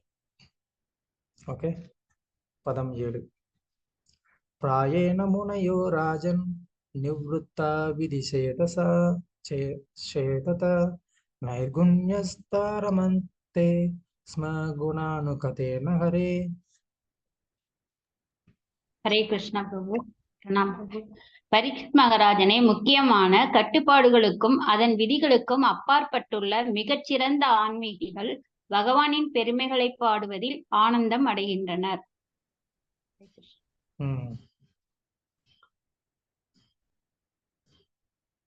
இப்போ வந்து பரிட்சித்துடைய ஒரு கேள்வி என்ன அப்படின்னு சொன்னா சோகத்துல வந்து என்ன சொன்னாரு, மற்ற ஆன்மீக பாதையை கடைபிடிக்கிறவங்களா இருந்தாலும் இறுதியில வந்து அவங்க பகவான் நாராயணனை வந்து நாமத்தை வந்து சொல்லணும், அந்த ஸ்மரணத்தை வந்து அடையணும் அப்படின்னு வந்து சொன்னார். அப்போ இங்க பரிட்சித்து வந்து கேள்வி என்ன அப்படின்னு சொன்னா, அப்ப மற்ற பாதையை கடைபிடிக்கிறவங்களும் கடைசியா வந்து பக்தியை கடைபிடிக்கிறதன் மூலமா தான் வெற்றி அடைகிறாங்க அப்படின்னு சொல்றீங்களே, அது நீங்க எதை வச்சு சொல்றீங்க, அதுக்கு என்ன வந்து சாட்சி இருக்கு உங்ககிட்ட அப்படின்னு வந்து இங்க பரிட்சித்துடைய ஒரு கேள்வி. அப்ப அதுக்குதான் வந்து சூரிய கோஸ்வாமி சொல்றாரு, பிராயேன முனையோ முக்கியமா யாருன்னா முக்கியமா விதி சேதத்தை விதி அப்படின்னு சொன்னா கட்டுப்பாட்டு விதிகள், அதையெல்லாம் கட்டுப்பாட்டு விதிகளை கடைபிடிக்கக்கூடியவங்க எல்லாம் யாரு, நமக்கும் கட்டுப்பாட்டு விதிகள் இருக்கு இல்லைன்னு கிடையாது. ஜென்ரலா கட்டுப்பாட்டு விதிகளை கடைபிடிக்கக்கூடியவங்க அப்படின்னு சொன்னா யாரு? முனிவர்கள். very good. முனைய அந்த முனிவர்கள் கட்டுப்பாட்டு விதிகள் அப்படின்னு சொன்னா அந்த ரொம்ப ஒரு கடுமையான விதிகளை கடைபிடிக்கக்கூடியவங்க, ரொம்ப வந்து ஒரு கடுமையான விதிகளை வந்து கடைபிடிக்கக்கூடியவங்க. அவங்க யாருன்னா முனையார். ஸோ அந்த மாதிரி ஆளுங்க அவங்க கூட வந்து என்ன ஆகுறாங்க, நைர்குண்யஸ்தா அப்படின்னா ஒரு திவ்யமான ஒரு நிலையில ரமந்தே அந்த ஆனந்தத்தை அவங்க வந்து அடைகிறாங்க. எதனால? ஹரேர் குணானு கதேன. அதான் இங்க சுகதேவ கோஸ்வாமி வந்து சொல்றாரு, ஹரேர் குணானு கதேன. இதே இதை நீங்க முன்னாடி வேற எங்க வந்து கேட்டிருக்கீங்க? முதல் ஸ்கந்தத்துல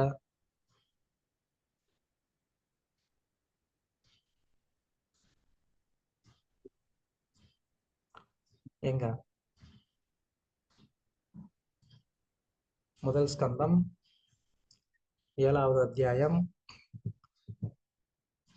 7வது ஸ்லோகம். ஆத்மாராமஸ்ய முனையோ நிர்கிரந்தா அபிகுருக்ரமே. ஆத்மாராமன்னா தன்னில ஏற்கனவே வந்து பூர்ணமான ஆனந்தத்தோட இருக்கக்கூடிய நபர்கள். அவங்க கூட வந்து என்ன பண்றாங்க? நிர்கிரந்தோ அபி உருக்கிரம, அதாவது பகவானை பத்தின அந்த கதைகளை கேட்கறதுல ஆனந்தத்தை அடைகிறாங்க அப்படின்னு நம்ம முன்னாடி ஏற்கனவே பார்த்துருக்கிறோம். ஸோ அதனால இந்த மற்ற பாதையை கடைபிடிக்கிறவங்களுக்கும் கூட ஆனந்தம் அப்படிங்கிறது எங்க இருந்து வருது? அது வந்து பகவானுடைய கதைகளை கேட்கறதுல இருந்து அவங்களுக்கு ஆனந்தம் கிடைக்குது. அதாவது ஏற்கனவே எந்த ஒரு பாதை அவங்களுக்கு வந்து அதிகமான ஆனந்தத்தை வந்து அடைகிறாங்களோ அதை விட அதிகமான ஆனந்தத்தை இந்த பகவானுடைய கதைகளை கேட்கறதுல வந்து அவங்க அந்த ஆனந்தத்தை அனுபவிக்கிறாங்க அப்படிங்கிறதுதான் இப்போ சுகதேவ சுவாமியோடைய கேள்வி. இனிமேதான் வந்து பிரச்சனை வந்து சூடு பிடிக்க போகுது. அப்படியா? அப்போ அதுக்கு வந்துட்டு எக்ஸாம்பிள் கேட்கிறாரு. நீங்க வந்து சும்மா அவங்க வார்த்தையில சொல்லிட்டு போகலாம், அதுக்கு எனக்கு எக்ஸாம்பிள் வேணும் அப்படின்னு வந்து கேட்கிறாரு. ஸோ ஹரேர் குணானு கதையனா அப்படின்னு சொன்னா என்ன? அது வந்து பாகவதம் தான். ஹரேர் குணானு கதையனா அப்படின்னு சொன்னா பாகவதத்தை வந்து படிக்கிறதுனாலேயே ஒருத்தர் வந்து என்ன பண்ண முடியும்? அவர் அந்த உன்னதமான ஆன்மீக ஆனந்தத்தை அடைய முடியும். அதுதான் இனிமே நம்ம வந்து நிரூபிக்க போறோம் வரக்கூடிய ஸ்லோகத்துல. ஓகே, பதம் 8. இதம் பாகவதம் நாம புராணம் பிரம்மசங்கீதம் அதீதவான் வாப்பராதௌ பிதுர்த்வைபாயனாதகம். துவாபர யுகத்தின் இறுதியில் ஸ்ரீமத் பாகவதம் என்னும் பெயர் கொண்டதும் வேதங்களுக்கு சமமானதுமான இச்சிறந்த வேத அனுபவத்தை எனது தந்தையான ஸ்ரீல துவைபாயன வியாசரிடமிருந்து நான் கற்றறிந்தேன். ஓகே, இப்போ வந்து ஒருத்தரா படிச்சுட்டே வர்றீங்க, அதுக்கு நேம் லிஸ்ட் யாராவது வந்துட்டு ஷேர் பண்றீங்களா? இவங்க தான் அடுத்து படிக்கணும்னு.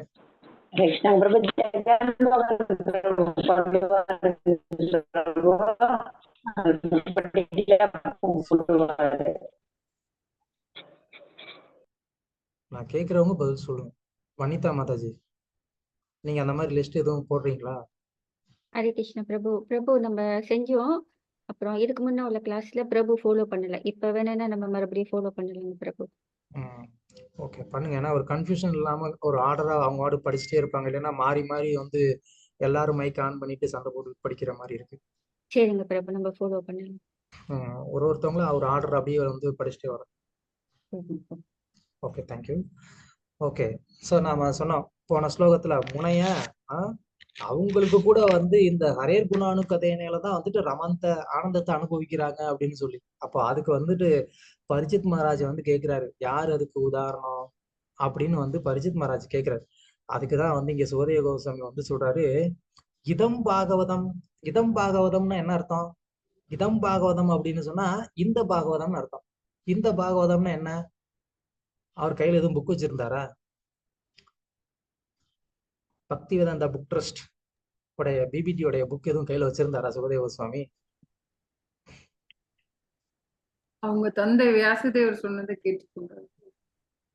ஓகே, அவர்கிட்ட இருந்து கேட்டாரு. அவர் பேசிட்டு இருக்கிறதே பாகவதம். Very good. இதம் பாகவதம்னா இப்ப என்ன பேசிட்டு இருக்கிறாரோ அதான் அவர் சொல்லிட்டு இருக்கிறாரு. நான் இப்ப பேசிட்டு இருக்கிறேன் இல்லையா, இந்த பாகவதம் தான். இந்த பாகவதம் ஹரேர் குணானு கதைன்னா என்ன? பாகவதத்துல இருக்கிறது அவருடைய குணம் தானே வந்து போற்றப்பட்டிருக்கு. அப்ப நான் பேசிட்டு இருக்கிற இந்த பாகவதமே அதுக்கு ஒரு உதாரணம்ப்பா. அதுவும் அந்த பாகவதம் மட்டும் இல்ல, அந்த பாகவதத்தை கேட்ட நான் ஒரு உதாரணம். நான் எப்படிப்பட்டவன் தெரியுமா அப்படின்னு இனிமே வந்து சொல்லுவாரு. அது வந்து ஒரு குளோரிபிகேஷன்ல இல்ல, பாகவதத்தை குளோரிஃபை பண்றதுக்காக. ஓகேவா? சோ என்ன செஞ்சாரு?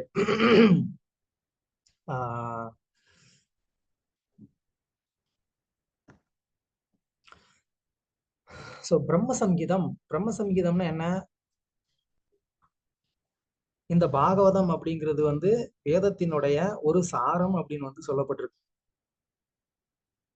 ஓகேயா? சோ இந்த பாகவதம் வந்து வேதத்தினுடைய ஒரு சாரம்னு சொல்றது யாரு? சுகதேவ கோஸ்வாமி வந்து சொல்றாரு. இதான் பாகவதம். நாம புராணம் அப்படின்னு சொன்னா இந்த பாகவதம்ங்கிற பேருள்ள இந்த புராணம் வந்து எதுக்கு ஈக்குவலானது? பிரம்ம சம்ஹிதம், வேதத்தை படிப்பதற்கு சமமான ஒரு ஒரு கிரந்தம்.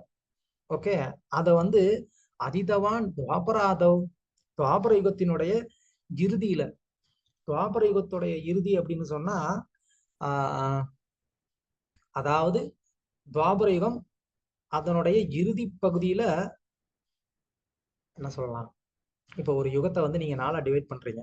நாலா டிவைட் பண்ணீங்கன்னா அதுல வந்து ஒரு இறுதி போர்ஷன் சொல்லிட்டு ஒரு பர்டிகுலர் இயர் இருக்கும். அதுல பிகினிங் ஸ்டேஜ்ல வந்து ஆதவ் அப்படின்னு சொன்னா ஆரம்பத்துலன்னு அர்த்தம். துவாபர ஆதவ் அப்படின்னு சொன்னா ஆதவ்னா ஆரம்பிக்கிறது இல்லையா? அப்போ ஆரம்பிக்கிறதுன்னு சொல்ற மாதிரி இருக்கா, இறுதியில இருக்கு சொல்ற மாதிரி இருக்கா? பாகவதம் பேசப்பட்டது துவாபர யுகத்துடைய இறுதியில தான். அப்ப ஆதவ்னு சொன்னா ஆரம்பம்னு அர்த்தம். அப்ப துவாபர யுகத்துடைய ஆரம்பத்திலேயே அவர் வந்து சொல்லிட்டாரா? ஆரம்பத்துல சொல்லல, இறுதியில தான் சொன்னாரு. அப்படின்னா ரொம்ப கடைசியில இறுதியில சொன்னாருன்னு கிடையாது. கரெக்டா? சோ எப்ப சொன்னாரு? அந்த துவாபர யுகத்துடைய அந்த கடைசி போர்ஷன்ல, அந்த போர்ஷன்ல ஃபர்ஸ்ட் ஸ்டார்டிங்ல வந்து இந்த பாகவதமானது சொல்லப்பட்டது அப்படின்னு சொல்லி நமக்கு விஸ்வநாத சக்கரவர்த்தி தாக்கூர் வந்து இந்த வார்த்தைக்கு வந்து நமக்கு அர்த்தம் கொடுக்குறாரு. ஓகே, இப்போ இந்த பாகவத புராணம் வந்து வேதத்துக்கு சமமானது அப்படின்னு வந்து நம்ம சொல்றோம். பல முறை வந்து நமக்கு பக்தர்களும் வந்து சொல்லி கேள்விப்பட்டிருப்பீங்க. சுகதேவரும் இப்படி சொல்றாரு. அப்படின்னா இது அவருடைய ஒரு சொந்த கருத்து கிடையாது. ஓகே, அதுக்கு வந்துட்டு நம்ம ரெண்டு உதாரணம். ஒண்ணு ஆரம்பத்திலே முதல் ஸ்கந்தத்திலே வியாசரே வந்து என்ன சொல்லிட்டாரு? நிகம கல்பத்தோர் கலிதம் பலம்னு சொல்லிட்டாரு. ஓகேவா? சோ இப்போ நிகம கல்ப தரோர் கலிதம் பலம். ஓகே, பழம் இருக்கு, அந்த பழம் தான் வந்து பாகவதம். ஓகேவா? இப்போ எந்த விதையை போட்டா நமக்கு என்ன பழம் கிடைக்கும்? எந்த விதை போடுறோமோ அந்த மரம் தான் பிரபு வளரும். மா விதை போட்டா மாம்பழம் வரும். Very good. தமிழோட ஒரு பழமொழி சொல்லுவாங்க, விதை ஒண்ணு போட்டா சொர ஒண்ணு வருமா அப்படின்னு கேட்பாங்க. சோ என்ன விதை போட்டோம்னா நேச்சுரலா அந்த பழம் தான் வரும். கரெக்டா? இப்போ பாகவதம் வந்து வேதத்தினுடைய ஒரு பழம் அப்படின்னு சொன்னா அந்த பாகவதத்துக்கு விதையா இருந்து அந்த வேதத்துக்கு விதையா எது இருந்திருக்கும்?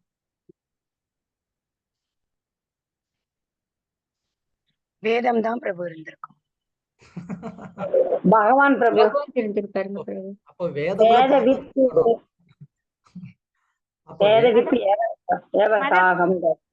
மத கொள்கைகள் பிரபு. இப்பதான் சொன்னீங்க எந்த விதை போட்டோமோ அந்த பழம் தான் வரும். நீங்க இப்ப எல்லாம் ஆளாளுக்கு ஒரு பழத்தை சொல்லிக்கிட்டு இருக்கீங்க. விதை போட்டது ஒன்னா இருக்கு, வர்ற பழம் வேறதா இருக்கு. வேதம் அப்படிங்கிற அந்த இதுல இருந்து எடுத்ததுனாலதான் பிரபு வேத சாரம் வந்திருக்கு. என்ன நீங்க இப்ப என்ன சொன்னேன்? பிரபு போதும் நீங்க யாரும் சொல்ல வேண்டாம். கலிதம் பழம் அப்படின்னு சொன்னா பாகவதம் பழம் அப்படின்னு சொன்னா அந்த பாகவதம்ங்கிற அந்த பழம் வந்து எந்த விதையில இருந்து வரும்? அதே விதை போட்டிருந்தா தானே அந்த பாகவதம்ங்கிறது பழமா வர முடியும். அப்போ வேதத்துக்குமே எது வந்து சீடா இருந்திருக்கணும்? பாகவதம் சீடா இருந்திருக்கணும். அப்பனாதான் அந்த வேதம்ங்கிற ஒரு மரம் வந்து அந்த மரத்துல பாகவதம்ங்கிற பழம் கிடைக்கும்.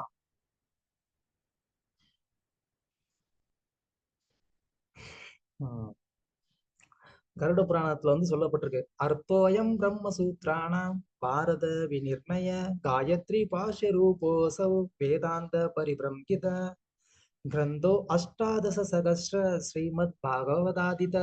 கருட புராணத்துல வந்து இந்த ஸ்லோகம் வந்து இருக்கு. அர்த்தோ அயம் பிரம்மசூத்ரானாம், இந்த பாகவதம் அப்படிங்கிறது என்ன, அது வந்து ஒரு பிரம்மசூத்திரத்தினுடைய ஒரு சாரம். இல்லைன்னா பிரம்மசூத்திரத்துல என்ன இருக்கோ அது பாகவதத்திலையும் இருக்கு. ஒரு ஆச்சாரியர் வந்து அந்த மாதிரியே வந்து ஒரு கம்பைலேஷன் பண்ணியிருக்கிறாரு. வேதாந்த சூத்திரத்துல மொத்தம் 535 சூத்திரங்கள் இருக்கு. அந்த 535 சூத்திரங்களும் எந்தெந்த பாகவதத்தினுடைய பகுதியோட அது வந்து பொருந்துது அப்படின்னு சொல்லி ஒரு ஆச்சாரியர் வந்து என்ன பண்ணியிருக்கிறாரு, ஒருத்தர் வந்து அந்த மாதிரி புக்கு வந்து கம்பைல் பண்ணியிருக்கிறாரு. ஸோ ரொம்ப ரொம்ப பழைய புக்கு, அது சம்ஸ்கிருதத்துல தான் இருக்குன்னு நினைக்கிறேன்.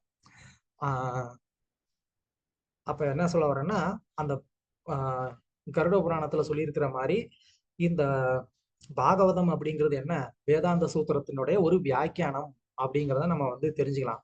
அந்த வேதாந்த சூத்திரத்தினுடைய ஒரு வியாக்கியானமா தான் பாகவதம் இருக்கு அப்படிங்கிறது. அது மட்டும் இல்ல, இது வந்து காயத்ரி மந்திரத்துடைய ஒரு வியாக்கியானம் அப்படின்னு வந்துட்டு சொல்லப்பட்டிருக்கு.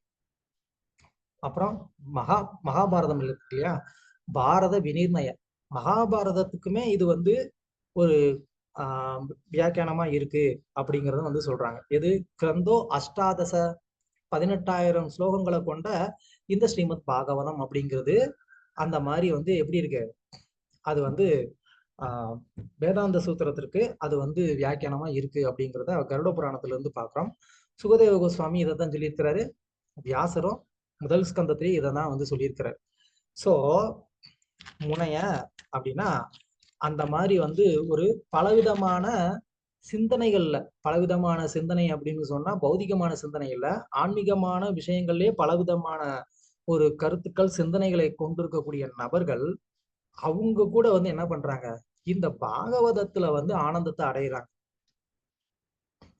அதுல ஒருத்தன் தான்ப்பா நானும் அப்படின்னு இங்க சுகதேவ கோஸ்வாமி வந்து என்ன பண்றாரு, அவர் வந்து தன்னையவே வந்து ஒரு உதாரணமா வந்து எடுத்து காமிக்கிறார்.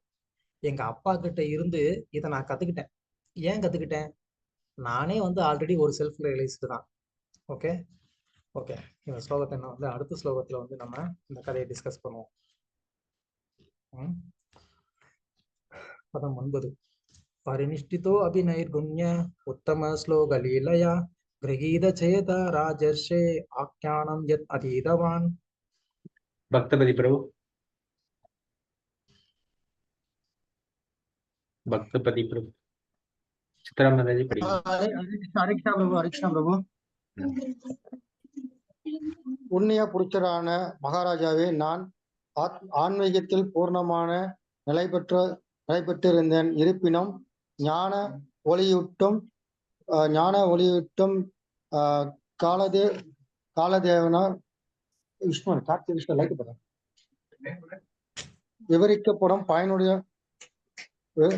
விவரிக்கப்படும் பகவானுடைய திருவிளையாடல்களின் வர்ணனைகளால் நான் கவரப்பட்டேன். ஹரிகிருஷ்ணன்.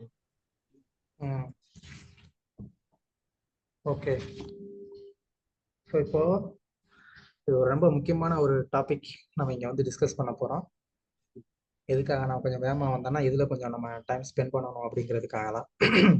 ஓகே, இந்த 7 to 9வது ஸ்லோகத்துல வந்து சுகதேவ கோஸ்வாமி எப்படி இந்த ஆல்ரெடி வந்து ஒரு ஆன்மீக ஆனந்தத்துல நிலை பெற்றிருக்கக்கூடிய ஒரு நபர், எஸ்பெஷலி அவர் தன்னுடைய ஒரு உதாரணத்தையே கொடுத்துக்கிறாரு இந்த 3 ஸ்லோகங்கள்ல. அவங்க எப்படி வந்து இந்த பாகவதத்தினால கூட வந்து கவரப்படுறாங்க அப்படிங்கிறத வந்து நிரூபிக்க போறாங்க இங்க. ஸோ ஜீவ கோஸ்வாமி அப்படின்னு நம்மளுடைய ஒரு ஆச்சாரியர், அவர் வந்து தத்துவ சந்தர்ப்பம் அப்படின்னு ஒரு கிரந்தம் எழுதியிருக்கிறார். அந்த கிரந்தத்துல எஸ்பெஷலி இந்த ஒரு ஸ்லோகத்தை வந்து எடுத்துட்டு அவர் வந்து என்ன பண்றாரு, இந்த பாகவதம் அப்படிங்கிறது வந்து பகவானுடைய ஒரு ரூபத்தை வந்து பேசக்கூடியது, பகவானுடைய லோகத்தை அடையக்கூடியது இலக்காக கொண்டிருப்பவர்களுக்காக இந்த கிரந்தம் கொடுக்கப்பட்டிருக்கு அப்படிங்கிறத வந்து நிரூபிக்கிறதுக்கு இந்த 2 ஸ்லோகங்களை வந்து ஜீவ கோஸ்வாமி வந்து பயன்படுத்துறார். அதுக்கு பிரமாணமா பாகவதத்திலே கடைசியில ஒரு ஸ்லோகத்தையும் கோட் பண்றாங்க. நம்ம இப்ப என்னங்கிறத டீட்டெயிலா பார்ப்போம். ஓகே. ஸோ இப்போ வந்து பரிசித் மகாராஜருக்கு வந்து கேள்வி, அது என்ன, நீங்களே வந்து பை பர்த்தே வந்து நீங்க வந்து ஒரு பிரம்மன் நிலையில இருந்தவங்க. உங்களுக்கு எல்லாம் இந்த கதையெல்லாம் நீங்க முன்னாடியே படிச்சிருந்திருப்பீங்க ஃபர்ஸ்ட் கேண்டோலைய. சுகதேவ கோஸ்வாமி வந்து 16 வருடங்கள் தாயினுடைய கர்ப்பத்திலேயே இருக்கிறாரு. அவர் வந்து வெளியில வரமாட்டேங்கிறாரு. ஆல்ரெடி அவர் வந்து கம்ப்ளீட் பிரம்மன் ரியலைஸ்ட்ல இருக்கிறாரு. வெளியில வந்தா மாயா பிடிச்சுக்கிடுன்னு சொல்லி நினைச்சுக்கிறாரு. அப்போ கிருஷ்ணரே வந்து சொல்லி கேரண்டி கொடுத்ததுக்கு அப்புறமா அவர் வந்து கர்ப்பத்தை விட்டு வெளியில வராரு. வெளியில வந்த உடனே என்ன ஆகுறாரு, அவர் வீட்டை விட்டு போயிடுறாரு. ஸோ அந்த அளவுக்கு வந்து ஒரு கம்ப்ளீட் ஒரு டிட்டாச்மெண்ட்ல இருக்கக்கூடிய ஒரு நபர் காட்டுல வந்து இருக்கக்கூடிய ஒரு நிலைமையில அவர் வந்து என்ன பண்றாரு, அவர் வியாசதேவருடைய சீடர்கள்ல சிலர் அவர் இருக்கக்கூடிய அந்த பகுதியில போய் என்ன பண்றாங்க, பாகவதத்தினுடைய சில ஸ்லோகங்களை அவங்க வந்து படிக்கிறாங்க. இதுல சில மாற்று கருத்துக்கள் இருக்கு. சிலர் வந்து வேற ஸ்லோகம், அந்த மாதிரி ஒரு 2-3 டிஃப்ரெண்ட் ஒப்பீனியன் இருக்கு. இந்த ஸ்லோகத்தை தான் படிச்சாங்க, இந்த ஸ்லோகத்தை தான் படிச்சாங்க அப்படின்னு சொல்லி எக்ஸாக்டா நமக்கு அது தெரியல. ஸோ அதனால நான் அதை வந்து இப்ப நான் சொல்ல விரும்பல. ஒரு ஸ்லோகம் வந்து 10வது ஸ்கந்தத்துல இருந்து, இன்னொரு ஸ்லோகம் வந்து 3வது ஸ்கந்தத்துல இருந்து, அதாவது பூத்தனாவை வந்து கிருஷ்ணர் கொல்றாரு. ஆனா அவளுக்கும் வந்துட்டு ஒரு தாத்ரியோடைய ஒரு பதவியை கொடுக்குறாருன்னு சொல்லி 3வது ஸ்கந்தத்துல வந்து வரும். அந்த ஸ்லோகத்தையும் படிச்சாங்கன்னு சொல்லி சொல்றாங்க. ஓகே. இந்த ஸ்லோகத்தெல்லாம் கேட்டதுனால அவருக்கு வந்துட்டு ஒரு அட்ராக்ஷன், ஓ இப்படியும் வந்து ஒரு பர்சனாலிட்டி இருக்கிறாரா அப்படின்னு சொல்லி, அதனால அவர் வந்து என்ன ஆகுறாரு, அவர் திரும்ப தன்னுடைய தந்தை கிட்ட வந்து இந்த பாகவதத்தை படிச்சாரு அப்படிங்கிறது ஷார்ட்டான ஸ்டோரி. ஓகே. இப்போ இங்க சூத கோஸ்வாமி வந்து 12வது ஸ்கந்தத்துல 12வது அத்தியாயத்துல 69வது ஸ்லோகத்துல வந்து அவர் வந்து சொல்றார், ஸ்வ சுக நிவ்ருத்த சேதசா தத் வியாசதனயா பவோ அபி அஜித ருச்சிர லீலா கிருஷ சாராஸ் ததீயம். என்ன சொல்றாரு அப்படின்னு சொன்னா, ஆல்ரெடி வந்து நிவ்ருத்த சேதசா கம்ப்ளீட்டா வந்து சுகதேவ கோஸ்வாமி வந்து எப்படி இருக்கிறாரு, நிவ்ருத்தனா தன்னுடைய சிந்தனையில மனசுல புத்தியில எந்த ஒரு கலக்கமுமே இல்லாம ரொம்ப பியூரா இருக்கக்கூடிய அவரு என்ன பண்றாரு, வியாச தனய அப்படின்னா வியாசருடைய ஒரு பையன், அவர் வந்து அஜித ருச்சிர, அஜித அப்படின்னு சொன்னா பகவானுடைய அந்த அஜிதன பகவான் இல்லையா. சோ அவருடைய லீலா கிருஷ்ட பகவானுடைய அந்த லீலைகளின் மேல வந்து அவர் வந்து ஈர்க்கப்பட்டு அவர் வந்து என்ன பண்றாரு, எஸ் தத்துவ தீபம் புராணம், தத்துவ தீபம். தத்துவ தீபம் அப்படின்னு சொன்னா இந்த பாகவதம் வந்து என்ன பண்ணுது, இந்த உலகத்துல இருக்கக்கூடிய எல்லா தத்துவங்களுக்கும் அது வந்து அதை தெரிந்து கொள்வதற்கு இது ஒரு தீபமா இருக்கு. இல்ல இந்த பாகவதமே வந்து ஒரு உயர்ந்த தத்துவமா இருக்கு அப்படின்னு சொல்லலாம். தம் அகில விருஜினம் கணம் வியாசசூனும் நதோஸ்மி. வியாசசூனும், வியாசசூனும்னா வியாசருடைய பையன், அவர் வந்து என்ன பண்ணாரு, அகில விருஜினம் அப்படின்னு சொன்னா இந்த மொத்த உலகத்துக்குமே வந்து ஒரு மங்களத்தை ஏற்படுத்தக்கூடிய இந்த ஒரு பாகவதத்தை அவர் வந்து என்ன பண்ணாரு, மக்களுக்காக வந்து கொடுத்தாரு அப்படின்னு சொல்லி இங்க சுகதேவ கோஸ்வாமி வந்து சொல்றாரு.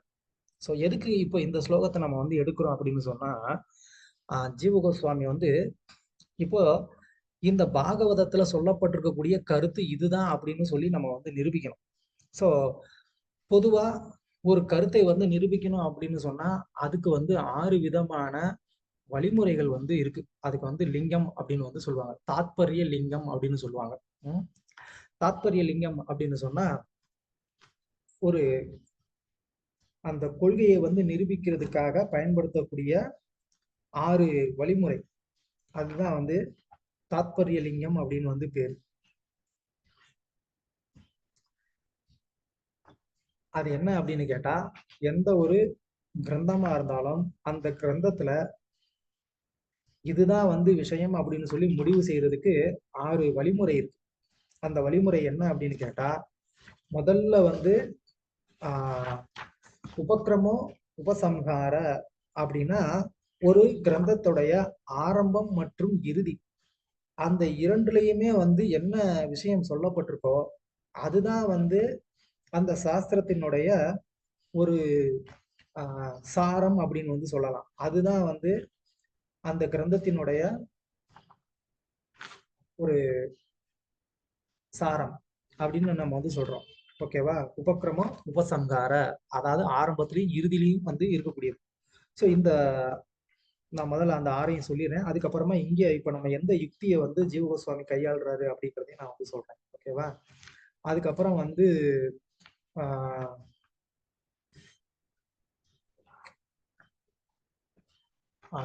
உபக்கிரமம் உபசம்ஹார அர்த்தோ, அதாவது வந்துட்டு அர்த்த பலம், அதாவது ஒரு ஸ்லோக அந்த கிரந்தத்தை படிக்கிறதுனால கிடைக்கக்கூடிய ஒரு பலம் அப்படின்னு அர்த்தம். ஸோ அதன் மூலமாகவும் வந்து நிரூபிக்கலாம். அப்புறம் வந்து அத்தியாப்தி அப்படின்னு சொன்னா அதுல வந்து சொல்லப்பட்டிருக்கக்கூடிய ஒரு சிறந்த ஒரு கருத்து இல்லைன்னா வந்து ஒரு யுக்தி, அது மூலமாகவும் இதுதான் வந்து அந்த கிரந்தத்தினுடைய ஒரு சாரம் அப்படின்னு வந்து சொல்லலாம்.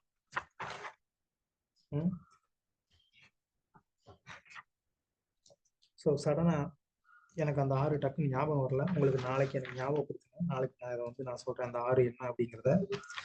அதுல முதல்ல நமக்கு வந்து இப்ப தெரிஞ்சு அபியாசா, அபூர்வதா, அபூர்வதா, வெரி குட். யா. பலா, அர்த்தவாதா, உபபத்தி. Yes, very good. இதுதான் அந்த 6.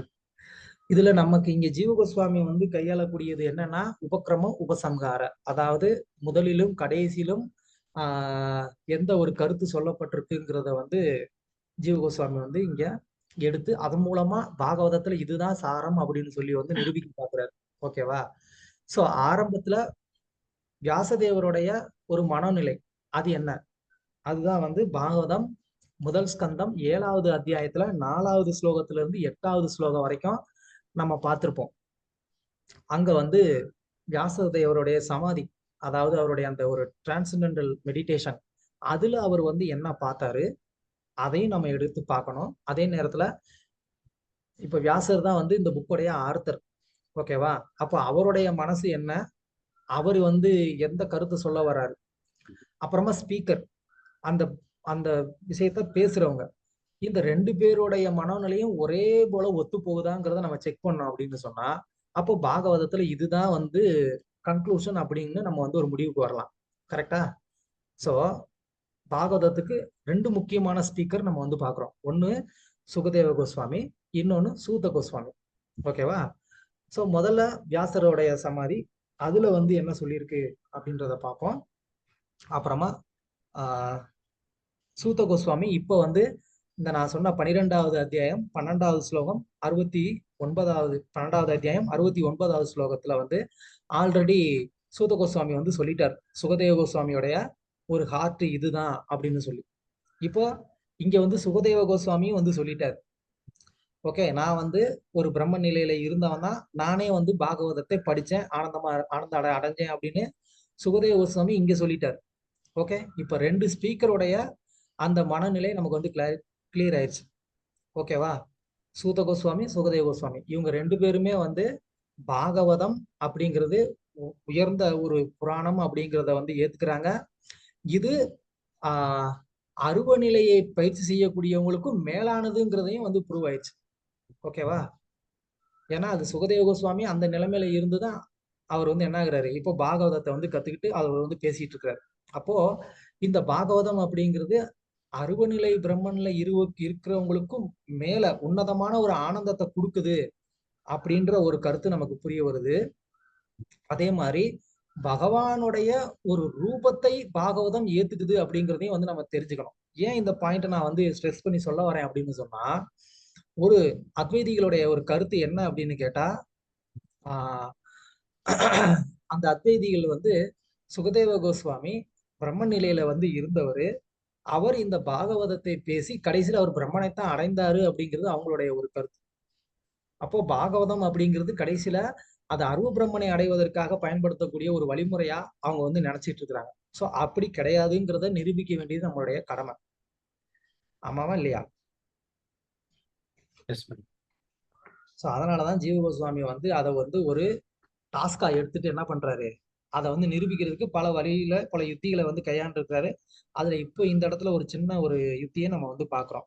அதுல வியாசதேவருடைய சமாதி, அதுல 7வது அத்தியாயம் 4வது ஸ்லோகம், முதல் கந்தம் 7வது அத்தியாயம் 4வது ஸ்லோகம். அது என்னது, யாராவது வச்சிருக்கீங்களா? ஆத்மாரமா ஸ்லோகம். 4வது அத்தியாயம் 7வது அத்தியாயம் 4வது ஸ்லோகம். பக்தி யோகேன மனசி சம்யக் பிரணிதே அமலே அபஸ்யத் புருஷம் பூர்ணம். அப்புறம் என்ன? ஹரே கிருஷ்ணா பிரபு. அவர் எவ்வித பௌதிக கலங்கும் இல்லாமல் தமது மனதை பக்தி தொண்டில் பக்தி யோகத்தில் முழுமையாக ஈடுபடுத்தி நிலை பெறச் செய்தார். இதனால் அவர் பூரணமான முழு முதற் கடவுளையும் அவரது முழு கட்டுப்பாட்டில் உள்ள அவருடைய பகிங்கிற சக்தியையும் கண்டார். ஸ்லோகம் என்ன? ஸ்லோகத்தை படிங்க. பக்தி யோகேன மனசி சம்யக் பிரணிதே அமலே. பக்தி யோகேன மனசி சம்யக் பிரணிஹீத மாலே புருஷம் பூர்ணம் மாயாம் சதத் அவாஸ்ரயம். மாயாஞ்ச தத்தபாஸ்ரயம். யா, வெரி குட். சோ இப்போ சுகதேவ வியாசதேவர் நாரதனுடைய அறிவுரைப்படி என்ன பண்றாரு, அவர் வந்து தியானம் பண்றாரு. ஓகேவா?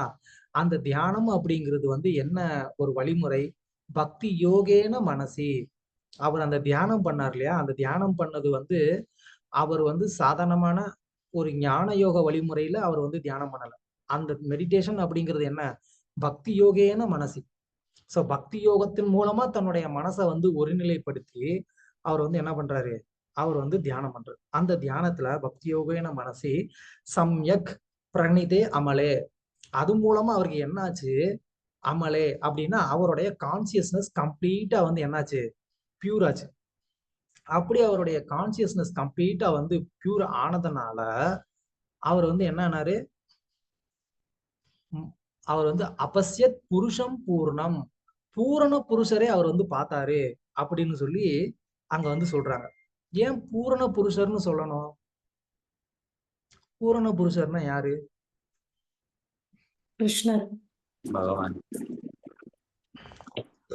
பரமாத்மா பூர்ண புருஷர் இல்லையா? இல்லைங்க பிரபு. விஷ்ணு பூர்ண புருஷர் இல்லையா? இல்ல, பூர்ண புருஷர் தான் பிரபு. பூர்ணமித பூர்ணமத பூர்ணம் தான் பிரபு. பூர்ணம் இல்லைன்னு சொன்னவங்க எல்லாம் விஷ்ணுக்கு அபராதம் பண்ணிட்டீங்க போங்க. விஷ்ணுவே நீங்க பூர்ணம் இல்லைன்னு சொல்லிட்டீங்க. வைகுண்டேஸ்வர் பிரபு பாக்குறாரு, ஐயோ நான் அப்படிலாம் எதுவும் சொல்லல. 100% குவாலிட்டி இருக்குதானே ப்ரோ? பயப்படாதீங்க. பிரபு முகம் அப்படியே டக்குன்னு வந்து மாறிடுச்சு. ஐயோ மாட்டி விட்டாரா அப்படின்னு பயப்படாதீங்க. சோ உண்மைதான், விஷ்ணு பரமாத்மா அவங்க எல்லாம் பூரணம் கிடையாது. பூரணம் அப்படின்னு சொன்னா சட்டன் லெவல் அவங்க வந்து பூர்ணம் தான், ஆனா கிருஷ்ணர் மாதிரி பூர்ணமான கிடையாது. சோ அதனாலதான் அப்பஸ்யத் புருஷம் பூர்ணம். புருஷம் பூர்ணம்னா கம்ப்ளீட் புருஷா அப்படின்னு சொன்னா அவர்கிட்ட எந்த ஒரு குறையுமே இல்லாத ஒரு புருஷர். அவர் யாருன்னா சாக்ஷாத் கிருஷ்ணர். அவர் கிருஷ்ணரை தான் பார்த்தாரு அப்படின்னு சொல்றதுக்கு வந்துட்டு நம்மகிட்ட என்ன சாட்சி இருக்கு? அதுதான் வந்து 7வது ஸ்லோகத்துல வந்து சொல்றாரு, கிருஷ்ணே பரமபுருஷே அப்படின்னு அங்க வந்து முடிக்கிறார். அப்போ அவருடைய சமாதியில அவர் பார்த்தது கிருஷ்ணர் தான் அப்படிங்கிறது தெரியுது இல்லையா? அவர் கிருஷ்ணரை தான் பார்த்தாரு. அது மட்டும் இல்லாம ஜீவாத்மாவை பார்த்திருக்கிறாரு. 4 தத்துவங்களை அவர் வந்து பாக்குறாரு. பகவத் தத்துவம், ஜீவ தத்துவம், மாயா தத்துவம், பக்தி தத்துவம். இந்த 4 பேரையும் தன்னுடைய சமாதியில வந்து பாக்குறாரு. தனித்தனியா பாக்குறாரு. யாரையுமே வந்து ஒன்னோட ஒண்ணு கலந்துலாம் பார்க்கல.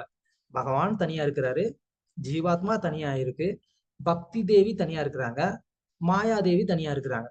இந்த 4 பேரையுமே தனித்தனியா பாக்குறாரு. 4 பேரையும் ஒன்னா பார்க்கல. அப்படின்னா என்ன அர்த்தம்?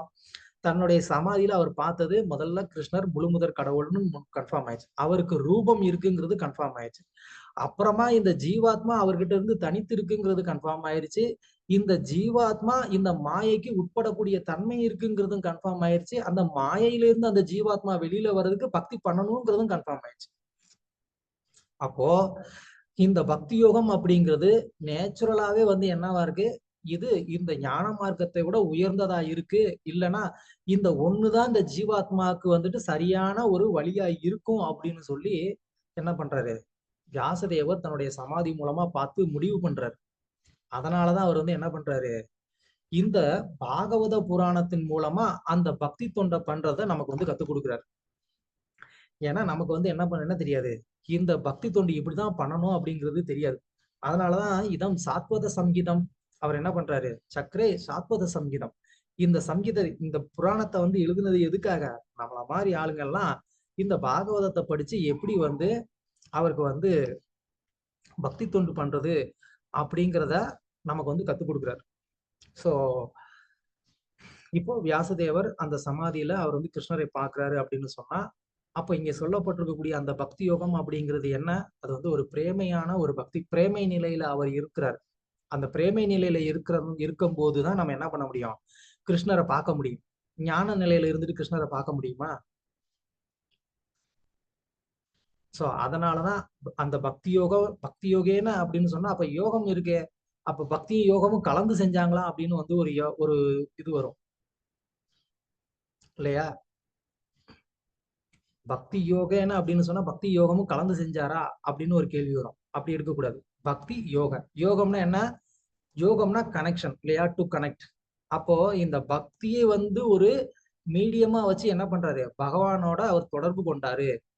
ஓகே, அந்த பக்தி அப்படிங்கிறது என்ன, அந்த பக்திங்கிறது பிரேம பக்தி. அந்த பிரேம பக்தி மூலமா அவர் வந்து பகவான் கிருஷ்ணரை வந்து பார்த்தாரு. ஏன்னா பிரேம பக்தி மூலமா தான் பகவானை பார்த்தாரு அப்படின்னு சொல்றதுக்கு நம்ம எப்படி என்ன ஆதாரம் கொடுக்கலாம் அப்படின்னா, அதுக்கும் வந்து ஜீவ கோஸ்வாமி வந்து சொல்றாரு. ரூப கோஸ்வாமியோட பக்தி ரசாமிர்த சிந்துல 1.2.1 வந்து அவர் வந்து பக்தியை வந்து 3 விதமா வந்து சொல்றாரு. ஒண்ணு வந்து சாதனா பக்தி, இன்னொன்னு வந்து பாவ பக்தி, இன்னொன்னு வந்து பிரேம பக்தி. அந்த மாதிரி 3 விதமான பக்தி இருக்கு. திரிதோதிதா. இந்த 3 விதமான பக்தியில இப்போ பிரேம பக்தி அப்படிங்கிறதோடைய ஒரு குணம் என்ன அப்படிங்கிறதையும் வந்து சொல்லியிருக்காரு. சாந்திரானந்த விசேஷாத்மா ஸ்ரீ கிருஷ்ண ஆகர்ஷணி இல்லையா, பக்தி ரசாமிர்த சிந்துல படிச்சிருப்பீங்க. பிரேம பக்தியோடைய ஒரு குவாலிட்டி என்ன, கிருஷ்ண ஆகர்ஷணி. கிருஷ்ணரை வந்து ஈர்க்கணும், அட்ராக்ட் பண்ணணும் அப்படின்னு சொன்னா அப்ப அதுக்கு வந்து என்ன தேவை, அதுக்கு பிரேம பக்தி தான் தேவை. அந்த பிரேம பக்தி இருந்தாதான் ஒருத்தர் வந்து என்ன பண்ண முடியும், கிருஷ்ணரை அட்ராக்ட் பண்ண முடியும். ஒருத்தருடைய மெடிடேஷன்ல கிருஷ்ணர் வரணும் அப்படின்னா அவருடைய ஹிருதயம் முதல்ல அமல பியூரா இருக்கணும்.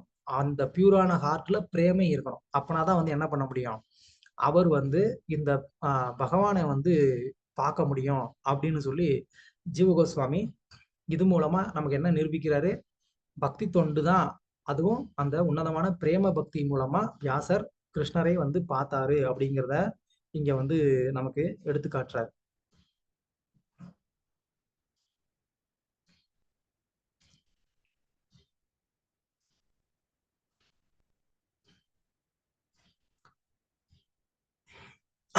சோ கிருஷ்ணர் வந்து இங்க பூர்ண புருஷ அப்படின்னு வந்து சொல்றது கிருஷ்ணரை தான் அப்படின்றதுக்கு நம்ம கிருஷ்ணே பரம புருஷே அப்படிங்கறதையும் நம்ம வந்து பார்த்தோம். அதே மாதிரி இன்னொரு ஒரு உதாரணமும் வந்து கொடுக்குறாரு.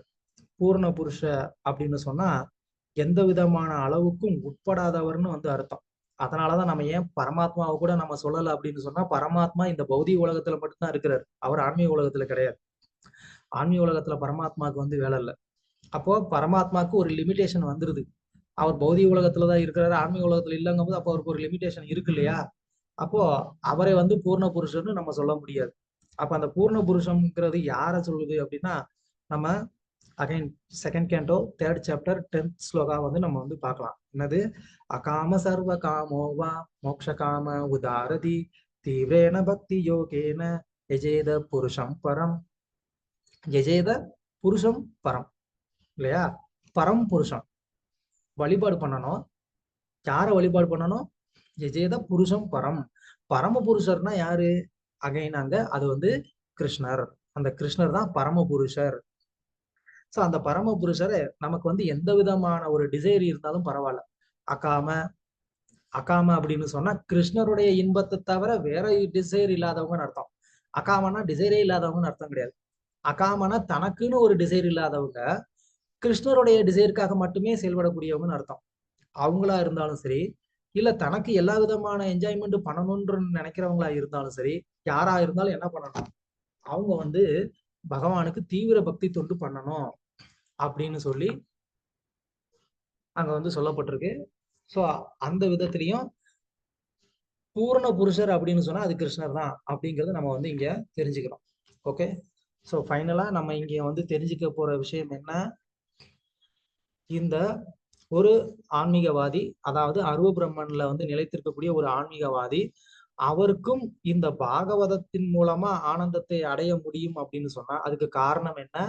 ஏன்னா இந்த பாகவதம் அந்த பூரண புருஷரை பற்றின அந்த குணங்களை கொண்டிருக்கிறதுனால, அந்த பூரண புருஷரை பற்றின குணங்களை கேட்கறதுனால அவங்களுக்கு அந்த பிரம்மனுடைய ஆனந்தத்தை விட அதிகமான ஒரு ஆனந்தம் இந்த பாகவதத்துல கிடைக்குது. நமக்கும் இந்த பாகவதத்தை படிச்சா அந்த மாதிரி ஒரு ஆனந்தத்தை நாமளும் வந்து என்ன பண்ண முடியும், அனுபவிக்க முடியும் அப்படிங்கிறத இங்க இந்த சுகதேவ கோஸ்வாமியோடைய ஒரு உதாரணத்திலிருந்து நாம தெரிஞ்சுக்கலாம். ஓகேவா? எல்லாருக்கும் வந்து ஒரு பெரிய கன்ஃபியூஷன் இருக்கும், இவர் இதை சொல்லாமலே இருந்திருக்கலாமே அப்படின்னு.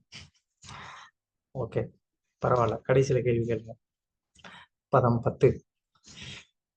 தத்தகம் தே அபிதாஸ்யாமி மகா பௌரிஷிகோ பவான் யஸ்ய ஸ்ரத்ததாதாமாக ஸ்யான்முகுந்தோ மதி சதி. சித்ரா மாதாஜி. ஹரே கிருஷ்ண பிரபு. ஹரே கிருஷ்ண பிரபு. நீர் பகவான் ஸ்ரீ கிருஷ்ணரின் மிகச்சிறந்த பக்தராகையால் அதே ஸ்ரீமத் பாகவதத்தை உமக்கு நான் கூறப்போகின்றேன். ஸ்ரீமத் பாகவதத்தை முழு கவனத்துடனும் வணக்கத்துடனும் கேட்பவன் முக்தி அளிப்பவரான பரமபுருஷரிடம் உறுதியான நம்பிக்கையை பெறுவான். ஹரிபோல். ஹரே கிருஷ்ணா. தேங்க்யூ. சோ இப்ப புரியுதா? ஆக ஆக சியான் முகுந்தே மதி சதி. அதாவது முதல் காண்டத்துல 19வது அத்தியாயம் 35வது ஸ்லோகத்துல அவர் கேட்டது என்ன? இறக்கும் தருவாயில ஒருத்தன் கேட்க வேண்டியது என்ன, இல்லையா? இப்போ ஏன் இந்த பாகவதத்தை அவர் வந்து சொல்றாரு? இதுக்கு முன்னாடி இன்னொரு ஸ்லோகம் என்ன சொன்னாரு? அந்தே நாராயண ஸ்மிருதி ஜென்மலாப பரப்பும்சாம் அந்தே நாராயண ஸ்மிருதி. அப்போ இறக்கும் தருவாயில ஒருத்தன் வந்து என்ன பண்ணணும்? நாராயணனுடைய ஸ்மிருதியை அடையணும். அந்த நாராயணனுடைய ஸ்மிருதியை ஒருத்தன் வந்து எப்படி அடைய முடியும்? அதுக்கு வந்துட்டு இப்ப சுகதேவ கோஸ்வாமி என்ன சொல்றாரு? நானே வந்து பிரம்மனுடைய ஒரு தியானத்துல இருந்தவன், இப்ப நானே வந்து இப்படி கிருஷ்ணருடைய ஸ்மரணத்துல நான் முழுசா வந்து இருக்க முடியும் அப்படின்னு சொன்னா, நீ ஏற்கனவே கிருஷ்ணருடைய பக்தன் இல்லையா? கிருஷ்ணரை கர்ப்பத்துல இருக்கும் போதே நீ பார்த்தவன். அப்படி இருக்கும்போது உனக்கு இந்த பாகவதம் ஏன் இறக்கும் தருவாயில உனக்கு பகவானுடைய அந்த ஸ்மரணத்தை கொடுக்காது? அதனாலதான் நான் இப்ப என்ன பண்றேன், அதே அந்த பாகவதத்தை, அதாவது நான் எந்த பாகவதத்தை எங்க அப்பா கிட்ட இருந்து கேட்டு பகவானுடைய ஸ்மரணத்துல நான் ஆழ்ந்தனோ அந்த பாகவதத்தை இப்ப நான் உனக்கு சொல்றேன். எதுக்காக? ஏன்னா நீ ஆல்ரெடி அவருடைய ஒரு பக்தன் அப்படிங்கிறதுனால ஏற்கனவே அதை எப்படி வந்து சுகதேவ சுவாமி சொல்றாரு அப்படின்னா, பரிஜித் மகாராஜர் சின்ன வயசுல வந்து என்ன பண்ணுவாராம், அவர் வந்து குழந்தையா இருக்கும்போது கிருஷ்ணருடைய பல லீலைகளை அவர் வந்து தானே வந்து நடிச்சு காமிப்பாராம். யுதிஷ்டர் மகாராஜர் அவங்க முன்னாடி, பாண்டவர்கள் எல்லாரும் முன்னாடி வந்து அவங்க எல்லாம் கேட்பாங்க, உனக்கு வந்து கிருஷ்ணர் வந்து இப்படி பண்ணாரா, அந்த லீலை உனக்கு தெரியுமா அப்படின்னு சொல்லி யுதிஷ்டரர் கேட்பாரு. உடனே தாத்தா எனக்கு தெரியும் தாத்தா அப்படின்னு சொல்லிட்டு வந்து பரிஜித் என்ன பண்ணுவாராம், உடனே அந்த லீலையை அவரே வந்து அவங்க முன்னாடி வந்து நடிச்சு காமிப்பாராம். சோ அந்த மாதிரி வந்து குழந்தையில இருந்தே பரிசுத்து வந்து அந்த மாதிரி கிருஷ்ணருடைய லீலைகள்ல ஆழ்ந்து இருந்ததுனால இப்ப நான் என்ன பண்றேன், அதே பாகவதத்தை உனக்கு நான் வந்து சொல்றேன். அந்த பாகவதத்தை யாரெல்லாம் வந்து எப்படி கேட்கணும் அப்படிங்கிறதையும் இங்க வந்து சுகதேவ கோஸ்வாமி வந்து சொல்றாரு. எப்படி கேட்கணும்? ஒருத்த வந்து ஸ்ரத்ததாம், அதாவது முழுமையான வணக்கத்தையும் கவனத்தையும் அளிக்கும் ஒருவர். ஆக அப்படின்னு சொன்னா இங்க என்ன அர்த்தம்? மிக விரைவில்னு அர்த்தம். எஸ்ய ஸ்ரத்ததாதாம் ஆக அப்படின்னு சொன்னா அந்த சிரத்தையோட கேட்கக்கூடிய ஒருத்தர் ரொம்ப சீக்கிரமா வந்து என்ன ஆகுறாரு, அவருடைய அந்த மதி சதி, அவருடைய மதி வந்து என்ன ஆகுது, பகவானுக்கு மேல உறுதியான ஒரு நம்பிக்கையை வந்து அது அடையுது. அது ரொம்ப வேகமா அடையுது அப்படிங்கிறாரு. அதுக்கு வந்து டைம் டிலே ஆகாது. யாரு வந்து ரொம்ப அந்த மாதிரி ஒரு பயபக்தியோட வந்து அவங்க வந்து கேக்குறாங்களோ அவங்களுக்கு பாகவதத்துக்கு மேலயும் பகவானுக்கு மேலயும் என்ன ஆகுது, அந்த உறுதியான நம்பிக்கை அப்படிங்கிறது ரொம்ப வேகமா வருது. இப்போ பாகவதம் கேட்கறதுனால நமக்கு தூக்கம் வருதா இல்லைன்னா ஆனந்தம் வருதா? பிரபு ஆனந்தம். ஆனந்தமா இருக்கு பிரபு. ஆனந்தமா இருக்கா? ஆனந்தமா இருக்கு. பொய் சொன்னீங்கன்னா கோலம் கிடைக்காது பாத்துக்கோங்க. எத்தனை பேர் பிரபு காலேஜ் அப்படின்னா கண்டிப்பா எங்களுக்கு கிடைக்கும் பிரபு. அப்ப கோலோகம் கிடைக்கும் பிரபு எங்களுக்கு. எல்லாரையும் காலையில 8 மணிக்கு பாவதம் கிளாஸ்ல உட்கார வச்சு பார்த்தாதான் தெரியும். நீங்க உங்களுக்கு ஆனந்தம் வருதோ தூக்கம் வருதான்னு அப்ப பார்த்தாதான் தெரியும். இப்ப சாயங்காலம் கிளாஸ் கேட்கும்போது ஒண்ணும் தெரியாது. என்னைய பிரபு மாதிரி நீங்க கேள்வி கேட்டீங்கன்னா தூக்கம் வராது பிரபு. கேள்வியே கேட்காம தத்துவமா பேசிட்டே இருந்தாங்கன்னா கண்டிப்பா தூங்கிடுவோம் பிரபு. அவ்வளவுதான் நம்மளுக்கு இன்டெலிஜென்ஸ். ஹரே கிருஷ்ணா. அததான் சொல்ல வரேன். கேள்வி கேட்கிறோமோ கேட்கலையோ பாகவதம் நமக்கு ஆனந்தம் கொடுக்கணும்ல. உண்மையிலே கொடுக்குது பிரபு, உண்மையிலே கொடுக்குது ஆனந்தத்தை தான் நாங்க உண்மையா நாங்க அதை ரசிக்கிறோம் அதை நிரூபிக்கிறோம். உண்மையிலேயே கொடுக்குதுன்னு சொன்னவங்கள அட்ரஸ் எனக்கு அனுப்புங்க, நான் நேர்ல வந்து பாக்குறேன். வாங்க எல்லாரையும் பிரபு, எங்களுக்கு ஒரு பக்தருடைய தர்ஷன், அவரோட வருகையினால எங்க வீடு புனிதமாக. வாங்க பிரபு. ஓகே. சோ பாகவத புராணம் அப்படின்னா நம்ம வந்து ஏதோ வந்து ஒரு புஸ்தகத்தை வந்து எடுத்து படிக்கிறோம் அப்படின்னு நம்ம வந்து நினைச்சிட்டு இருக்கோம். ஆனா ரியலா வந்து அந்த பாகவதம் அப்படிங்கிறது வந்து என்னன்னா பகவானோட ஒரு அசோசியேஷன். கிருஷ்ணர் கூட நமக்கு இப்ப வந்து என்ன பண்ண முடியாது, அவர் மேல நம்ம தோள் மேல கை போட்டு நிக்க முடியாது. அவர் கூட நமக்கு வந்துட்டு ஏய் கனையா இது சாப்பிடுறியா அப்படின்னு நமக்கு வந்து இப்ப கேட்க முடியாது. ஆனா இந்த பாகவதத்தோட நம்ம வந்து அதெல்லாம் பண்ண முடியும். இந்த பாகவதம் அப்படிங்கிறத வந்து ஜஸ்ட் ஒரு கிரந்தமா பார்க்காம முன்னாடி சில வைதிகமான ஆச்சாரத்தோட இருக்கக்கூடியவங்க எல்லாம் வந்து இந்த பாகவதத்தை படிக்கணும் அப்படின்னாலே என்ன பண்ணுவாங்க, அந்த கிரந்தத்தை முதல்ல வந்து என்ன பண்ணுவாங்க, பூஜை பண்ணுவாங்க, ஆரத்தி பண்ணுவாங்க, தூபம் தீபம் புஷ்பம் இதெல்லாம் வந்து சமர்ப்பிச்சு, அட்சதை சமர்ப்பிச்சு, அந்த பாகவதத்துக்கு வந்து ஒரு நெய்வேத்தியம் சமர்ப்பிச்சு, அதுக்கப்புறமா அந்த பாகவதத்துக்கு நமஸ்காரம் பண்ணி, அதுக்கப்புறமா அந்த பாகவதத்தை பிரார்த்தனை பண்ணி அப்புறமா படிக்க ஆரம்பிப்பாங்க. அப்படிதான் செய்தோம், அப்படிதான் செய்தேன். தினமும் சரிங்களா? அந்த முதல்ல பாகவதம் வாங்கினப்ப கொண்டாந்து வச்சு பூஜை எல்லாம் செய்துட்டு அதுக்கப்புறம் வணங்கிட்டு அது அன்னையோட சரி. இல்ல இப்ப வந்து நம்ம ஓம் நமோ பகவதே வாசுதேவாயான்னு அந்த மந்திரத்தெல்லாம் படிக்கிறோம்லயோ அந்த மந்திரம் வந்து சொல்லுது தானே, பிரார்த்தனை பண்றது தானே.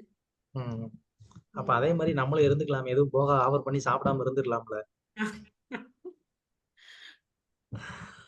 அதான். சோ எப்பவுமே அவ அதை வந்து கடைபிடிக்கணும். அப்பனாதான் அந்த பாகவதத்தை நான் ரியலாவே வந்து கிருஷ்ணரா பாக்குறேன்னு அர்த்தம்.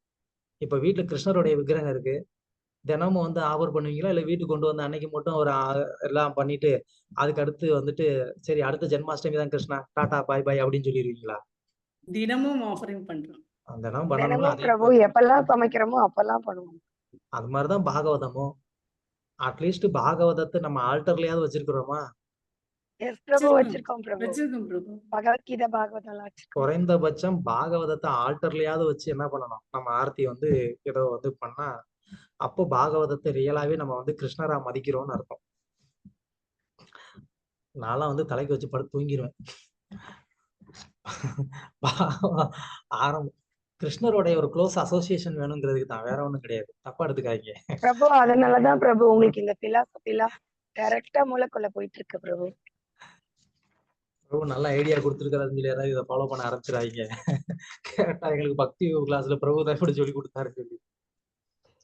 ஓகே. சோ நம்ம வந்து பாகவதத்துக்கு எந்த மாதிரி வந்து ஒரு ரெஸ்பெக்ட் கொடுக்குறோம், அதை எந்த மாதிரி மனோநிலையில அணுகுறோம் அப்படிங்கிறத பொறுத்து பாகவதம் நமக்கு வந்து ரெஸ்பிரோகேட் பண்ணும். நமக்கு அந்த பாகவதத்தினுடைய ஆழ்ந்த கருத்துக்கள் ஞானம் நமக்கு வந்து கிடைக்கும்.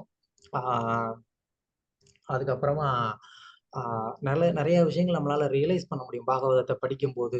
அதுல நமக்கு உண்மையிலே வந்து ஒரு ஆனந்தம் வந்து கிடைக்கும். சாஸ்திரங்களை அந்த மாதிரி ஒரு ஆழ்ந்து படிக்கும்போது நமக்கு ஆனந்தம் கிடைக்கும். ஓகே, ஸோ பதம் 11. ஏதன் நிர்வித்யமானானாம் இச்சதாமகுதோ பயம் யோகினா நிரூப நிர்ணீதம் ஹரே நாமானு கீர்த்தனம். தேவி ராதிகா மாதாஜி படிக்கிறீங்களா? தேவி ராதிகா மாதாஜி ஏகநாம்சம். பிரபு அவங்களுக்கு படிக்க தெரியாது பிரபு. ஓகே ஓகே, ஏகநாம்சம் மாதாஜி படிங்க. ஏகநாம்சம். ஹரே கிருஷ்ணா பிரபு. ஜெய் பிரபாஸ்க்கு ஜெய். மகாராஜனே, பெரும் அதிகாரிகள் பகவானின் புனிதநாமங்களை இடைவிடாமல் பாடிய வண்ணம் இருக்கின்றனர். அவர்களின் வழியை பின்பற்றுவதே சந்தேகமும் பயமும் அற்றதும் அனைவருக்கும் வெற்றி அளிக்கக்கூடியதுமான வழியாகும். இவ்வழி அனைத்து ஜட ஆசைகளிலிருந்தும் விடுபட்டவர்களுக்கும் ஜட இன்பங்கள் அனைத்தையும் அனுபவிக்க விரும்புபவர்களுக்கும் மற்றும் உன்னத அறிவின் பயனாக சுய திருப்தி அடைந்துள்ளவர்களுக்கும் ஏற்றதாகும். ஸோ இப்போ சுகதேவ கோஸ்வாமி பாகவதத்துடைய அந்த ஒரு பெருமையை வந்து நிலைநாட்டினதுக்கு அப்புறமா இப்போ இந்த நாம சங்கீர்த்தனத்தினுடைய ஒரு புகழை வந்து சுகதேவ கோஸ்வாமி வந்து சொல்றாரு. ஆக்சுவலா பாகவதம் அப்படிங்கிறதும் ஒரு நாம சங்கீர்த்தனம் தான். அது வந்து இல்லைன்னு இல்லை. ஏன்னா நாம சங்கீர்த்தனம்னா என்ன? பகவானுடைய புகழ் தான். ஓகே, ஸோ இங்க ஹரே நாம அணுகீர்த்தனம். அணுகீர்த்தனம் அப்படின்னா என்ன? அணுகீர்த்தனம் அப்படின்னு சொன்னா நமக்கு அதுக்கு 2-3 மீனிங் இருக்கு. அணு அப்படின்னு சொன்னா என்ன சொல்லுவோம்? அணுசீல்யஸ்ய. இந்த வார்த்தை எங்க கேள்விப்பட்டிருக்கீங்க? தினமும் பக்தி ரசாமிர்தத்துல கூட பிரபு. கிருஷ்ணானும் அனுசீலனம். கிருஷ்ணானும் அனுசீலனம். அனுசீலனம்னா என்ன அர்த்தம்? ஃபாலோ பண்றது, பகவானை திருப்தி அளிக்கிறது. பகவானுக்கு தகுந்த மாதிரி. ஓகே, ஸோ அணுசீலனம்னா ஃபாலோ பண்றதுங்கிறது கரெக்டான வார்த்தை. ஆனா யாரை ஃபாலோ பண்றது? அணுசீலனம். சீலனம் அப்படின்னு சொன்னா உத்தமமான ஒரு விஷயம், இல்லைன்னா அந்த உத்தமர்கள் வந்து கடைபிடிச்சதை ஃபாலோ பண்றதுன்னு அர்த்தம். ஸோ அது ஒரு அர்த்தம் அணுசீலனம். அதே மாதிரி இங்க அணுகீர்த்தனம் அப்படின்னு சொன்னா ஒருத்தர் அந்த மாதிரி வந்து ஒரு தூய பக்தர்கள் எந்த மாதிரியான ஒரு ஹரே நாம அணுகீர்த்தனம் பண்ணாங்களோ அப்படி வந்து பண்ணணும் அப்படின்னு ஒரு அர்த்தம் எடுத்துக்கலாம். இன்னொன்னு அணுகீர்த்தனம் அப்படின்னா தொடர்ந்துன்னு அர்த்தம். ஸோ கண்டினியூஸா ஒருத்தர் வந்து என்ன பண்ணணும்? தொடர்ந்து வந்து ஹரே நாமானு கீர்த்தனம், அந்த கீர்த்தனத்துல ஒருத்தர் வந்து ஈடுபடணும் அப்படின்னு சொல்லி சொல்லப்பட்டிருக்கு. அப்புறம் இல்ல அணுகீர்த்தனம் அப்படின்னு சொன்னா ஒருத்தருடைய பக்தியினுடைய நிலைமைக்கு ஏத்த மாதிரி. அணு அணு அப்படின்னு சொன்னா அவருடைய நிலைமைக்கு ஏத்த மாதிரி, அவர் எந்த மாதிரி மனோநிலையில இருக்கிறாரு, இல்ல எந்த மாதிரி சூழ்நிலையில இருக்கிறாரு, அதுக்கு ஏத்த மாதிரி ஒரு பக்தியை வந்து கடைபிடிக்கிறதுன்னு அர்த்தம். இந்த மாதிரி வந்து 3 விதங்கள்ல நம்ம வந்து எடுத்துக்கலாம். ஏதன் நிர்வித்தியமானானாம், யாராவது ஒருத்தவங்க வந்து ஜட ஆசைகள்ல இருந்து விடுபட்டு இருந்தாலும் சரி, இல்ல இச்சதாம் அப்படின்னு சொன்னா எல்லா விதமான சுகங்களை அனுபவிக்கணும்னு நினைச்சாலும் சரி, எஸ்பெஷலி வந்து சொர்க்கலோகங்களுடைய ஒரு இன்பத்தை அனுபவிக்கணும்னு நினைச்சாலும் சரி, யோகினா அஷ்டமா சித்திகளை வந்து அடையணும்னு நினைச்சிருந்தாலும் சரி,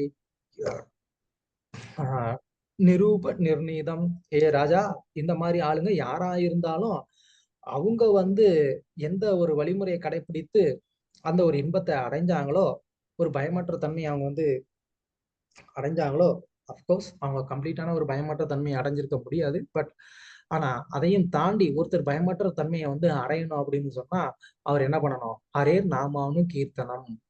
ஸோ ஹரே நாமானு கீர்த்தனம்னு சொன்னா எஸ்பெஷலி யாரு ஒருத்தர் அவங்களுடைய நிலைமைக்கு ஏற்ற மாதிரி எந்த ஒரு பக்தியை பண்ண முடியுமோ அந்த பக்தியை செய்யறதுக்கு அவர் வந்து ஆரம்பிச்சிடும். அவர் வந்து என்ன பண்ணக்கூடாது? இல்லைங்க எங்களுக்கெல்லாம் வந்துட்டு இந்த மாதிரி வந்து சூழ்நிலை சரியில்லை, சம்திங் ஏதாவது ஒரு ரீசன் சொல்லுவாங்க. நமக்கு எல்லாருக்கும் அனுபவம் இருக்கும். பிரச்சாரம் பண்ணும்போது ஜெபம் பண்ணுங்கன்னு சொன்னா எனக்கு வேலை ஜாஸ்தியா இருக்கும்பாங்க, வீட்டுல சூழ்நிலை சரியில்லாம்பாங்க, நேரம் கிடைக்காதும்பாங்க, பல காரணம் சொல்லுவாங்க. இந்த மாதிரி எந்த ஒரு காரணமும் சொல்லாம அவங்களுடைய சூழ்நிலைக்கு ஏத்த மாதிரி என்ன பண்ணணும்? ஏதோ ஒரு வழியில அவங்க வந்து அந்த பக்தியை அவங்க வந்து தொடங்கணும் அப்படிங்கிறது தான் இங்க சுகதேவ கோஸ்வாமி வந்து சொல்றாரு. ஏன்னா இப்போ பரிசித் மகாராஜ் கூட கேள்வி கேட்கலாம், என்னங்க நான் இன்னும் ஒரு 7 நாள் தான் இருப்பேன், என்னைய வந்து நீங்க வந்து ஆஹ் ஆஹ் எப்போதுமே வந்து நாம சங்கீர்த்தனத்துல இருங்கன்னு சொன்னா நான் என்ன பண்றது? நான் வந்து ஒரு சத்திரியன், ரொம்ப ஆக்டிவா வந்துட்டு இருக்கக்கூடிய ஆளு. நான் உட்காந்து வந்து பஜனை பண்றதுன்னா நடக்குமா அப்படின்னு வந்து பரிச்சித் கேட்கலாம். ஸோ அதனாலதான் இங்க வந்து சுகதேவ சுவாமி வந்து என்ன சொல்றாரு, உன்னோட என் நிலைமைக்கு ஏத்த மாதிரி நீ என்ன பண்ணு, பக்தி பண்ண ஆரம்பி அப்படிங்கிறாரு. ஏன்னா போக போக அந்த பக்தியினுடைய ஒரு சுவை என்ன பண்ணும், அந்த நபரை முழுமையா தனக்குள்ள வந்து அது ஆக்கிரமிச்சுக்கும் இல்லையா? ஸோ அதனாலதான் நமக்குலாம் இன்னைக்கு இந்த நிலைமைலாம் இருக்கிறோம். இல்லைன்னா வந்து ஸோ அந்த பக்தி நமக்குள்ள வந்து அந்த ஆக்கிரமிக்கிறதுனால நம்ம இந்த மாதிரி நம்மளுடைய வாழ்க்கையை மாத்தி அமைச்சுக்கிறோம். அப்படிங்கிறதுனால அது வந்து இந்த சுகதேவ கோஸ்வாமிக்கு ஒரு கான்ஃபிடென்ட், நீ ஸ்டார்ட் பண்ணு, நீ ஸ்டார்ட் பண்ணிட்ட அப்படின்னாலே நீ வந்து என்ன பண்ணலாம், அந்த ஒரு நிலைமை நீ அடையலாம் அப்படிங்கிறதுக்காக இங்க வந்து ஆஹ் சுகதேவ கோஸ்வாமி பரிச்சித் மகாராஜரை வந்து என்கரேஜ் பண்றாரு. இதுல வந்து சுகதேவ கோஸ்வாமி இன்னொரு ஒரு ஒரு வியூல கூட சொல்லலாம். ஏன்னா பரிச்சித் மகாராஜர் வந்து ஒரு ராஜா அப்படிங்கிறதுனால அவருக்கு வந்து அந்த ஒரு சந்தேகம் இருக்கலாம், நான் எப்படி வந்து பக்தி பண்ண முடியும் அப்படின்னு சொல்லி. ஸோ அதுக்காக தான் சுகதேவ கோஸ்வாமி இந்த தட ஆசைகள்ல இருந்து விடுபட்டவங்களா இருந்தாலும் சரி, இச்சதாம் அப்படின்னு சொன்னா பல ராஜ்யங்கள் வேணும்னு நினைக்கிறவங்களா இருந்தாலும் சரி இல்லையா? அரசர்களுக்கு வந்துட்டு ஒரு ராஜ்யம் இருந்தா அவங்களுக்கு பத்தாது, அவங்களுக்கு வந்துட்டு இந்த உலகத்தையே ஆளணும்னு வந்து ஆசை இருக்கும். அந்த மாதிரி ஆசை இருக்கக்கூடியவங்களா இருந்தாலும் சரி என்ன பண்ணணும், அவங்க வந்து பக்தியை வந்து தொடங்கணும் அப்படிங்கிறது இங்க சுகதேவ கோஸ்வாமியோடைய ஒரு வேண்டுகோள். பர்போர்ட்ல வந்துட்டு பிரபுபாதர் வந்து இந்த நாம அபராதம் 10 அபராதங்களை வந்து எக்ஸ்பிளைன் பண்ணியிருக்கிறாரு. அதெல்லாம் நமக்கு வந்து ஏற்கனவே தெரிஞ்சதான். பட்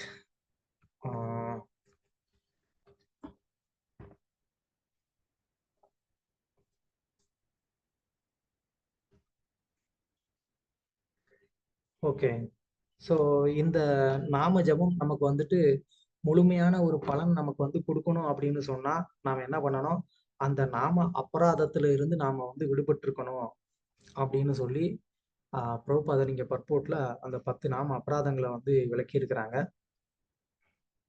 ஸோ இந்த நாம அபராதம் அப்படிங்கிறது வந்து எங்க சொல்லப்பட்டிருக்கு, யாருனால சொல்லப்பட்டது அப்படின்னு யாருக்காவது தெரியுமா? ரூப கோஸ்வாமியால் சொல்லப்பட்டது.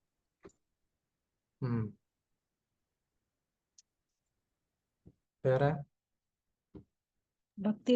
பக்திரசம். வேற பத்ம புராணத்துல. வேற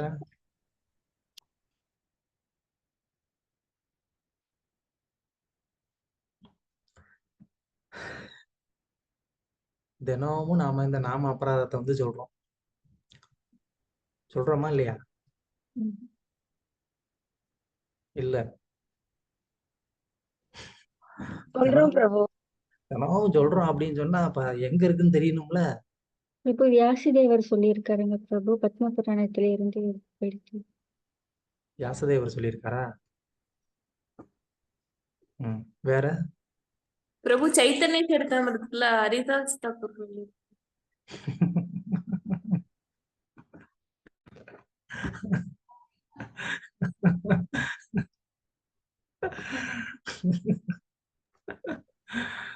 மகாபிரபு நல்ல வேலை இல்ல. ஓகே, நாம அபராதம்ங்கிறது பத்ம புராணத்துல சொல்லப்பட்டிருக்கு. யாருனால சொல்லப்பட்டிருக்கு? சனத்குமாரர்கள்னால வந்து சொல்லப்பட்டிருக்கு. சனத்குமாரர்கள் தான் இந்த நாம அபராதத்தை பத்தி வந்து சொல்றாங்க. ஓகே, அதுல வந்து என்ன சொல்றாங்க அப்படின்னு சொன்னா, சர்வ அபராத கிருத் அபிமுச்சதே ஹரி சம்ஸ்ரயாத் ஹரேரபி அபராதான்யான் குர்யாத் த்விபாத பாம்சன அப்படின்னு பத்ம புராணத்துல இப்படிதான் ஆரம்பிக்குது. என்ன சொல்றாங்க அப்படின்னு சொன்னா, சர்வ அபராத கிருத் அபி, ஒருத்தன் வந்து தன்னுடைய வாழ்க்கையில எவ்வளவு வந்து பாவம் பண்ணியிருந்தாலும் அவன் வந்து என்ன பண்ணலாம், அபராதம் பண்ணாலும் பகவானுக்கு வந்து பக்தி பண்ண அப்படின்னு சொன்னா அவனுடைய அபராதம் வந்து போயிருது, பாவம் போயிருது. ஆனா ஒருத்தன் பகவானுக்கே அபராதம் பண்றான், யாரு? ஹரி. அபிமுச்சதே சம்ஸ்ரயாத், ஒருத்தன் வந்து அந்த ஹரிக்கே வந்து அபராதம் பண்றான். அப்ப அவன் வந்து என்ன பண்ணணும்? பிரபு ஹரிநாமம் அவர்கிட்டதான் பிரபு போனோம். ஹரேரபி அபராதன்யா. அப்ப அவன் வந்து என்ன பண்ணான், அவன் வந்து ஹரிநாமத்துல வந்து சரணம் அடையான். அந்த ஹரிநாமத்துக்கு அவன் வந்து அபராதம் பண்ணான் அப்படின்னா அப்ப அவன் என்ன பண்றது? அதுக்கு மேல அவன் வந்து ஒண்ணுமே பண்ண முடியாது. அவன் வந்து என்ன பண்ணணும், அவன் நரகத்துக்கு தான் போகணும் அப்படின்னு பத்மபுராணம் சொல்லுது, நான் சொல்லல. அப்போ ஒருத்தன் வந்து இந்த நாம அபராதம்னா என்ன, அந்த நாம அபராதத்துல இருந்து தன்னை வந்து எப்படி வந்து வெளிப்பிச்சுக்கிறது அப்படிங்கிறத வந்து ஒருத்தன் வந்து என்ன பண்ணணும், அதை வந்து கரெக்டா வந்து தெரிஞ்சுக்கணும். அப்படி அவனுக்கு தெரிஞ்சுக்கல அப்படின்னு சொன்னா அவன் வந்து என்ன பண்ண முடியாது, அதுல இருந்து அவன் வந்து விடுபட முடியாம அவனுடைய அந்த நாம ஜபத்துல வந்து ஒரு சுவையும் இல்லாம அவன் வந்து என்ன பண்ண முடியாது, அந்த நாம ஜபத்துல வந்து முன்னேற்றம் அடைய முடியாது. ஓகே, ஸோ ஃபர்ஸ்ட் நமக்கு வந்துட்டு எது அபராதம்? ஃபர்ஸ்ட் பிரபு பகவானின் திருநாமங்களை பரப்ப தங்களது வாழ்க்கையை அர்ப்பணித்துள்ள பக்தர்களை நிந்திப்பது குற்றம். Yes, very good. அதுதான் வந்து முதல் அதுக்கு வந்துட்டு ஒரு ஸ்லோகத்தை வந்து மேற்கோள் காட்டுறாங்க. மார்க்கண்டேய ரிஷி கூட வந்து ஸ்கந்த புராணத்துல வந்து சொல்றாரு, பகீரதற்கு வந்து சொல்றாரு, நிந்தாம் குர்வந்தி ஏ மூடா வைஷ்ணவானாம் மகாத்மனாம் பதந்தி பித்ருவி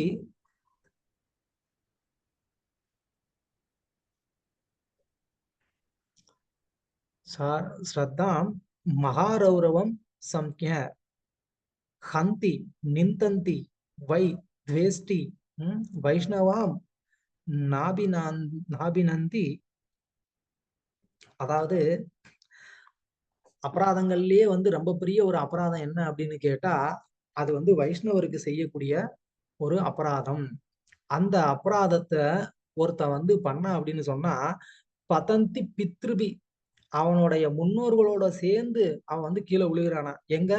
மகாரௌரவம் அப்படின்னு அதுக்குன்னு ஒரு ஸ்பெஷலான ஒரு நரகம் இருக்கு, அந்த நரகத்துல அவன் வந்து விழுகிறான் அப்படின்னு இங்க ஸ்கந்த புராணத்துல வந்து சொல்றாரு.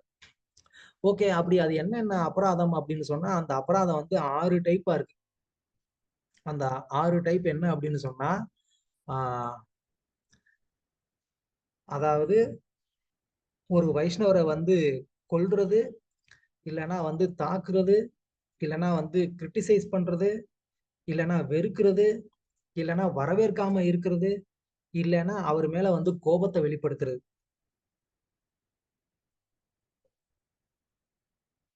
இல்லைன்னா வந்துட்டு ஜஸ்ட் அவர் வர்றதை பார்த்து வந்து ஒரு சந்தோஷம் அடையாம இருக்கிறது. இந்த மாதிரி வந்து ஒரு 6 விதமான ஒரு அபராதங்களை வந்து யார் ஒருத்தர் பண்றாரோ அவர் வந்து என்ன ஆகுறாரு, தன்னுடைய பித்திருக்களோட வந்து அவர் வந்து மகாரௌரவங்கிற ஒரு நரகத்துக்கு அவர் போறாரு அப்படின்னு சொல்லி ஸ்கந்த புராணத்துல மார்க்கண்டேய ரிஷி பாகீரதற்கு வந்து சொல்றாரு.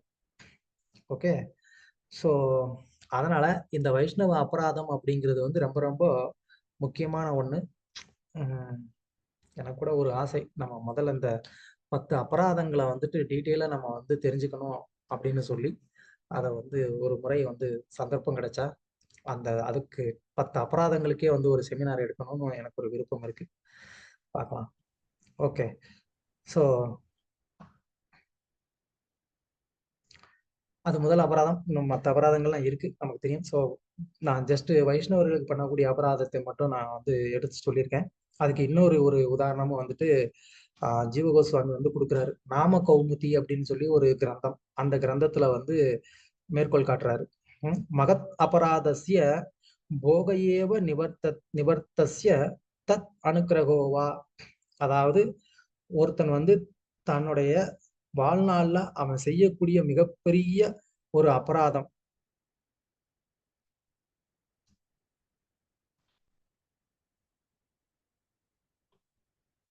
அந்த ஒரு அபராதம் அதனுடைய ஒரு விளைவை அவன் வந்து அதுல இருந்து அவன் வெளியில வரணும் அப்படின்னு சொன்னா அவன் அதுல இருந்து எப்படி வெளியில வர முடியும்? 2 வழி இருக்கு. ஒருத்தன் ரொம்ப பெரிய ஒரு அபராதம் பண்ணிட்டான், ஓகே, அந்த அபராதத்துல இருந்து அவன் வெளியில வரணும். அவன் வெளியில வர்றதுக்கு 2 வழி இருக்கு.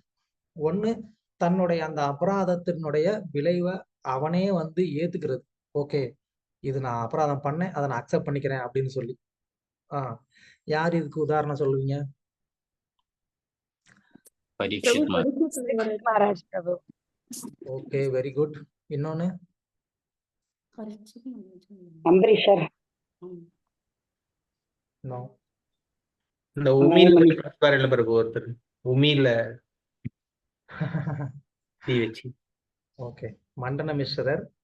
அது வேற சம்பிரதாயம், இங்க நமக்கு பொருந்தாது. பட் அவர் குற்றத்தை ஒத்துக்கிட்டாருங்கிறது கரெக்ட். குட். நான் பாகவதத்துல இருந்து கேக்குறேன்.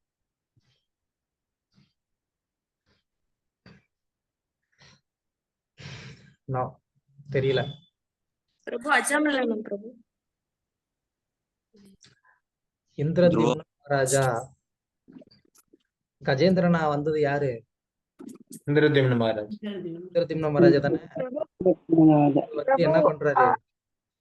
போதும் பிரபு ஆக்சுவலா அவர் வந்து எதுவுமே பண்ணல இல்ல பிரபு, அவர் அபராதமா பிரபு பண்ணாரு.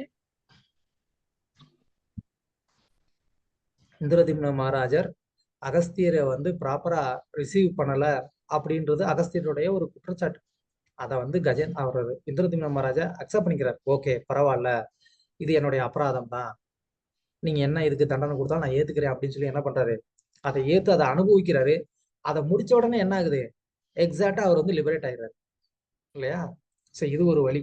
ஒருத்தர் வந்து தன்னுடைய அபராதத்துக்கான அந்த விளைவை தானே ஏத்துக்கிறதுங்கிறது ஒண்ணு. இன்னொன்னு, அது வந்து ஒரு பக்தருடைய ஒரு அனுகிரகம் இருந்தா அந்த பக்தர் என்ன பண்ணலாம், அவரே அந்த ஒரு விளைவுல இருந்து வெளியில கொண்டு வரலாம். சோ இந்த 2 வழி இருக்கு. இந்த 2 வழி மூலமா ஒருத்தர் தன்னுடைய அந்த அபராதத்தினுடைய விளைவுல இருந்து எஸ்கேப் ஆகுறதுக்கு வாய்ப்பு இருக்கு அப்படின்னு பிரபு சித்திரகேது மகாராஜ் பிரபு. சித்திரகேது பிரபு. குட். சித்திரகேதுவும் ஒரு எக்ஸாம்பிள் சொல்லலாம். ஸோ இந்த மாதிரி வந்து நம்ம இது ஏன் சொல்ல வந்தேன் அப்படின்னு சொன்னா, எஸ்பெஷலி நம்ம எப்பயுமே நம்ம ஒரு அபராதம் நம்ம பண்ணி இருந்தா கூட அதை நியாயப்படுத்துறது அப்படிங்கிறது நம்ம கிட்ட இருக்கக்கூடிய ஒரு சுபாவம். இல்ல நான் அந்த மாதிரி தான் நான் நினைச்சு பண்ணேன், நான் வந்து ஒன்றும் இப்படி நினைச்சு பண்ணவே இல்லை அப்படின்லாம் பல விதத்துல நம்ம வந்து என்ன பண்ணுவோம், நம்மளுடைய அபராதத்தை எப்போதுமே நியாயப்படுத்துறதுக்கு நம்ம வந்து முயற்சி பண்ணுவோம். அதை நியாயப்படுத்த முயற்சி பண்றதுனால நமக்கு எந்த விதமான ஒரு நன்மையும் கிடைக்க போறது இல்லை. ஏன்னா நம்ம செய்த அபராதம் அப்படிங்கிறது எப்போ அந்த ஒரு பக்தர் தன்னுடைய மனசுல வந்து அதை அபராதம் நினைச்சு அதை வந்து வருத்தப்பட்டுட்டாரோ ஆட்டோமேட்டிக்கா அது வந்து அக்கௌண்ட்ல வந்துடும். அது நீங்க வந்து ஸ்டாப்பே பண்ண முடியாது. ஏன்னா அது சட்டில். நீங்க வந்து வெளிப்புறமா வந்துட்டு அதை ஏத்துக்கிறீங்களோ ஏத்துக்கலையோ அது வேற விஷயம். ஆனா அது சட்டிலா வந்து என்ன ஆயிருது, ஆட்டோமேட்டிக்கா அக்கௌண்ட்ல வந்து சேர்ந்துருது. அப்போ அது ஆட்டோமேட்டிக்கா வந்து என்ன ஆகும், அது ரியாக்ஷன் வரதான் செய்ய போகுது. அதுக்கு பெட்டர் என்ன பண்ணிடலாம், அதை அக்செப்ட் பண்ணிட்டு நம்ம அவர்கிட்ட வந்து ஒரு மன்னிப்பை கேட்டுட்டோம் அப்படின்னு சொன்னா அப்போ பெட்டர் அந்த அக்கௌண்ட்ல வந்து அது ஏறாமலாவது இருக்கும். ஸோ அது ரொம்ப முக்கியம். நம்ம தப்பே பண்ணாட்டினா கூட ஒருத்தர் வந்து தப்பு பண்ணியிருக்கிறோம் நினைச்சிருக்கிறாரு அப்படின்னு சொன்னா நம்ம பெட்டர் மன்னிப்பு கேட்கறதுனால வந்து ஒன்றும் நமக்கு தப்பு இல்லை. அது வந்து நமக்கு எதுவும் குறைஞ்சு போயிட போடுறது கிடையாது. அதனால நமக்கு வந்துட்டு பகவான் சந்தோஷம்தான் படுவாரே தவிர அதனால வந்து எதுவும் குறை ஒன்றும் இல்லை. அதுக்காக தான் நான் வந்து இது சொன்னதுக்கு காரணம். ஸோ அந்த மாதிரி மேக்சிமம் நம்மளுடைய ஆர்குமெண்டேஷன் மென்டாலிட்டியை வந்து விட்டுட்டு நம்ம விட்டு கொடுத்து போறதுங்கிறது ரொம்ப ரொம்ப நல்லது. ஓகே, பதம் 12. கிம் பிரமத்தஸ்ய பகுபி பரோக்ஷை ஹயானைரிக வரம் முகூர்த்தம் விதிதம் கடதே ஸ்ரயசே யத. கோபிகா மாதாஜி, கோபிகா தேவி தேசம். ஹரே கிருஷ்ணா பிரபு. இவ்வுலகில் பல வருடங்களாக அனுபவம் பெறாமலேயே வாழ்ந்து வாழ்வை வீணாக கழித்து விட்ட நீண்ட ஆயுளால் என்ன பயன்?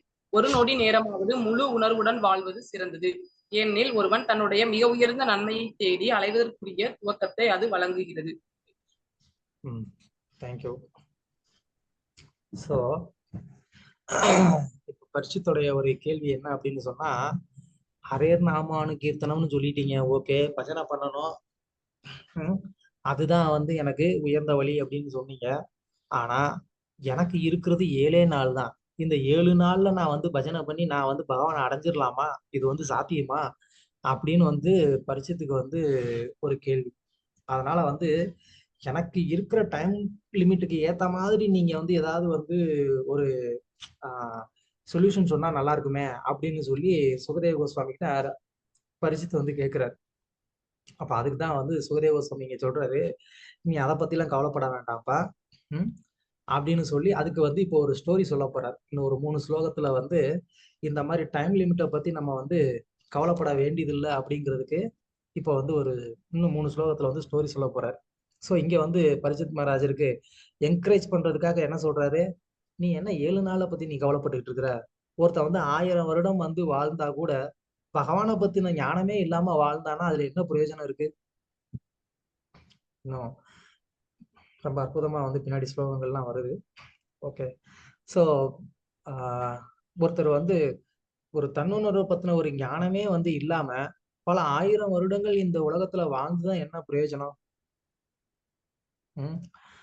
அதை விட வந்து ஒரு நொடி நேரமாச்சு வந்துட்டு முழு உணர்வோட வாழ்ந்தோம் அப்படின்னா அதுதான் பெஸ்ட் அப்படின்னு சொல்றாரு. ரொம்ப நேரமே சொல்லல, ஒரு நொடி. வரம் முகூர்த்தம். முகூர்த்தம் அப்படின்னு சொன்னா நொடி நேரம்னு இங்க போட்டிருக்கு. ஓகே, பரவாயில்ல. ஸோ அந்த ஒரு முகூர்த்த நேரமாவது ஒருத்தன் வந்து என்ன பண்ணணும், அவன் வந்து பகவானுடைய அந்த ஸ்மரணத்துல வந்து இருக்க கத்துக்கணும். அது என்ன பண்ணுது, ஒரு ஒரு என்னது, துளையாம லவனாபி நான் சொர்க்கம் நான் புனர்பவ இல்லையா? பாகவதத்துல முதல் ஸ்கந்தத்திலேயே படிச்சிருப்பீங்க. துளையாம லவனாபி. லவனம் அப்படின்னா என்ன? லவனம்னா உப்புன்னு சொல்லிடுறாங்க, அது வேற அர்த்தம். லவனம் அப்படின்னு சொன்னா ஒரு நிமிஷத்துலயும் கம்மி நேரம், ரொம்ப ரொம்ப கம்மியான ஒரு நேரம். ஸோ அந்த கம்மியான ஒரு நிமிஷம், ஒரு நிமிஷத்துலயும் ரொம்ப ரொம்ப கம்மியான ஒரு நிமிஷம், அந்த அளவு கூட ஒருத்தருக்கு வந்து பக்தருடைய ஒரு சங்கம் கிடைச்சது அப்படின்னு சொன்னா அதுக்கு வந்து ஈக்குவல் எது கிடையாதான்? சொர்க்கம் கூட கிடையாதான். அப்ப அந்த அளவுக்கு வந்துட்டு பக்தருடைய சங்கம் வந்து பவர்ஃபுல்லானது அப்படின்னு சாஸ்திரம் சொல்லுது. அது ஏன் ஏன் அப்படின்னு கேட்டா, சொர்க்கத்துல வந்து இருக்கும்போது கூட வந்து அதாவது ஒருத்தன் வந்து என்ன செஞ்சான், அவன் வந்து நிறைய புண்ணிய காரியம் செஞ்சு அவன் வந்து சொர்க்கத்துக்கு போனான். ஸோ அவன் வந்து நல்லா ஜாலியா வந்து என்ஜாய் பண்ணிட்டு இருக்கிறான். அப்புறமா அவன் பார்த்தான், திடீர்னு வந்து ஒரு நாள் பார்த்தா அந்த சொர்க்கத்துல ஒருத்தனை கழுத்தை பிடிச்சி கீழே வந்து தள்ளுறதுக்கு வந்து இது பண்ணிட்டு இருக்காங்க. அவன் பார்த்தான், என்ன என் சொர்க்கம்னா வந்துட்டு சண்டையே இருக்காது, நல்லா என்ஜாய் பண்ணலாம் அப்படின்னு சொல்லி சொன்னீங்க, இங்க வந்து பார்த்தா இவனை ஒருத்தனை வந்து கழுத்தை பிடிச்சி கீழே தள்ளுறீங்களே அப்படின்னு சொல்லி. அப்ப அவங்க சொன்னாங்க, ஒண்ணும் இல்லை, அவன் கணக்கு முடிஞ்சிருச்சு, இப்ப அவன் கீழே போக வேண்டிய நேரம் அதான் அப்படின்னு. அவன் போக மாட்டேன்னு அடம் பிடிக்கிறான், அதான் கழுத்தை பிடிச்சி தள்ளிக்கிட்டு இருக்கிறோம் அப்படின்னு சொல்லி சொல்லுவாங்களாம். அப்ப அதை பார்த்துட்டு, அப்போ இப்ப நீ உன்னைய பத்தி யோசிக்காத, உடனே இதை நீ வந்து அழிச்சிரு, இப்போ உனக்கு வந்து என்ஜாய் பண்றதுக்கான நேரம், நீ இப்போ அங்க போ அப்படின்னு சொல்லி என்ன பண்றாங்க, உடனடியா அவனோட புத்தியை மாத்தி அந்த பக்கம் அனுப்பிச்சு விட்டுறாங்க. அப்போ சொர்க்கத்துக்கே ஒருத்தன் போனா கூட அவன் வந்து எப்போ வந்து நம்ம கீழே விழுவோமோ அப்படிங்கிற அந்த ஒரு பயத்திலேயே அவன் வந்து வாழ்ந்துட்டு இருக்கான். அப்ப சொர்க்கத்துல பல 1000 வருடங்கள் அவன் வாழ்ந்தா கூட அதுல என்ன பிரயோஜனம் இருக்கு? ஆனா அதுக்கு இந்த பௌதிக உலகத்துல கம்மியான நாள் வாழ்ந்தா கூட பக்தருடைய சங்கத்துல ஒருத்தன் வந்து இருந்தான் அப்படின்னு சொன்னா அது அவன் அந்த பிறப்பு இறப்புல இருந்தே வெளியில கொண்டு வர்றதுக்கு வந்து அவனுக்கு வந்து உதவியா இருக்கிற பட்சத்துல அதுதானே பெஸ்ட். ஸோ அதனால சுகதேவ கோஸ்வாமி இங்க வந்து அதுதான் சொல்றாரு, ஒரு முகூர்த்த நேரம் அது கூட ஒரு ஃபுல் கான்சியஸ்ல வந்து இருந்தான் அப்படின்னு சொன்னா அதுதான் என் வெற்றி அப்படின்னு வந்து சொல்றாரு. ஸோ அதனால நம்மளுடைய பக்தி தொண்டு நம்ம என்ன பண்றோம், எவ்வளவு பண்ணோம் அப்படிங்கிறது வந்து என்னைக்குமே வந்து கணக்கு கிடையாது. அதை நம்ம நல்லா ஞாபகம் வச்சுக்கணும். நான் வந்து இவ்வளவு பெருசா வந்து சேவை பண்ணேன், அவ்வளவு பெருசா பண்ணேன், கண்டிப்பா அதுக்கான ஒரு பலன் இருக்கு, அதை நான் இல்லைன்னு சொல்லவே இல்லை. ஏன்னா பக்தி தொண்டுல என்ன பண்ணாலும் அதுக்கான ஒரு பலன் இருக்கு. ஆனா அது கொடுக்க வேண்டிய அந்த பூரண பலனை நமக்கு கொடுத்துருக்கா அப்படிங்கறதுதான் இப்ப கேள்வி. அது வந்து பூரண பலனை கொடுக்கணும் அப்படின்னு சொன்னா என்ன பண்ணணும், அதுக்கு நான் அந்த ஒரு முழு உணர்வோட நான் செயல்பட்டு இருந்தாதான் என்ன பண்ண முடியும், அந்த செயலுக்கான அந்த முழு பலனை நான் வந்து அடைய முடியும். அப்படி இல்லைன்னா அது கண்டிப்பா எனக்கு அந்த முழு பலனை வந்து கொடுக்காது. அதுக்கு யாராவது ஒரு உதாரணம் இருக்கிறாங்களா? ஒரு பக்தி தொண்டு செயலை செய்து அவங்களுக்கு அதனால வந்து ஒரு பூர்ண பலன் கிடைக்காம போனதுன்னு சொல்லி.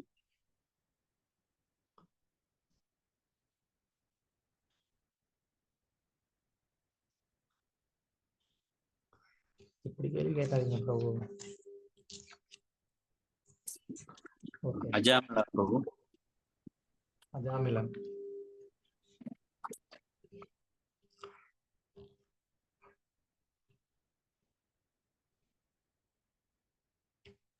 ஹரே கிருஷ்ணா. அம்பரீஷ் மகராஜ். பரத மகாராஜ் பிரபு.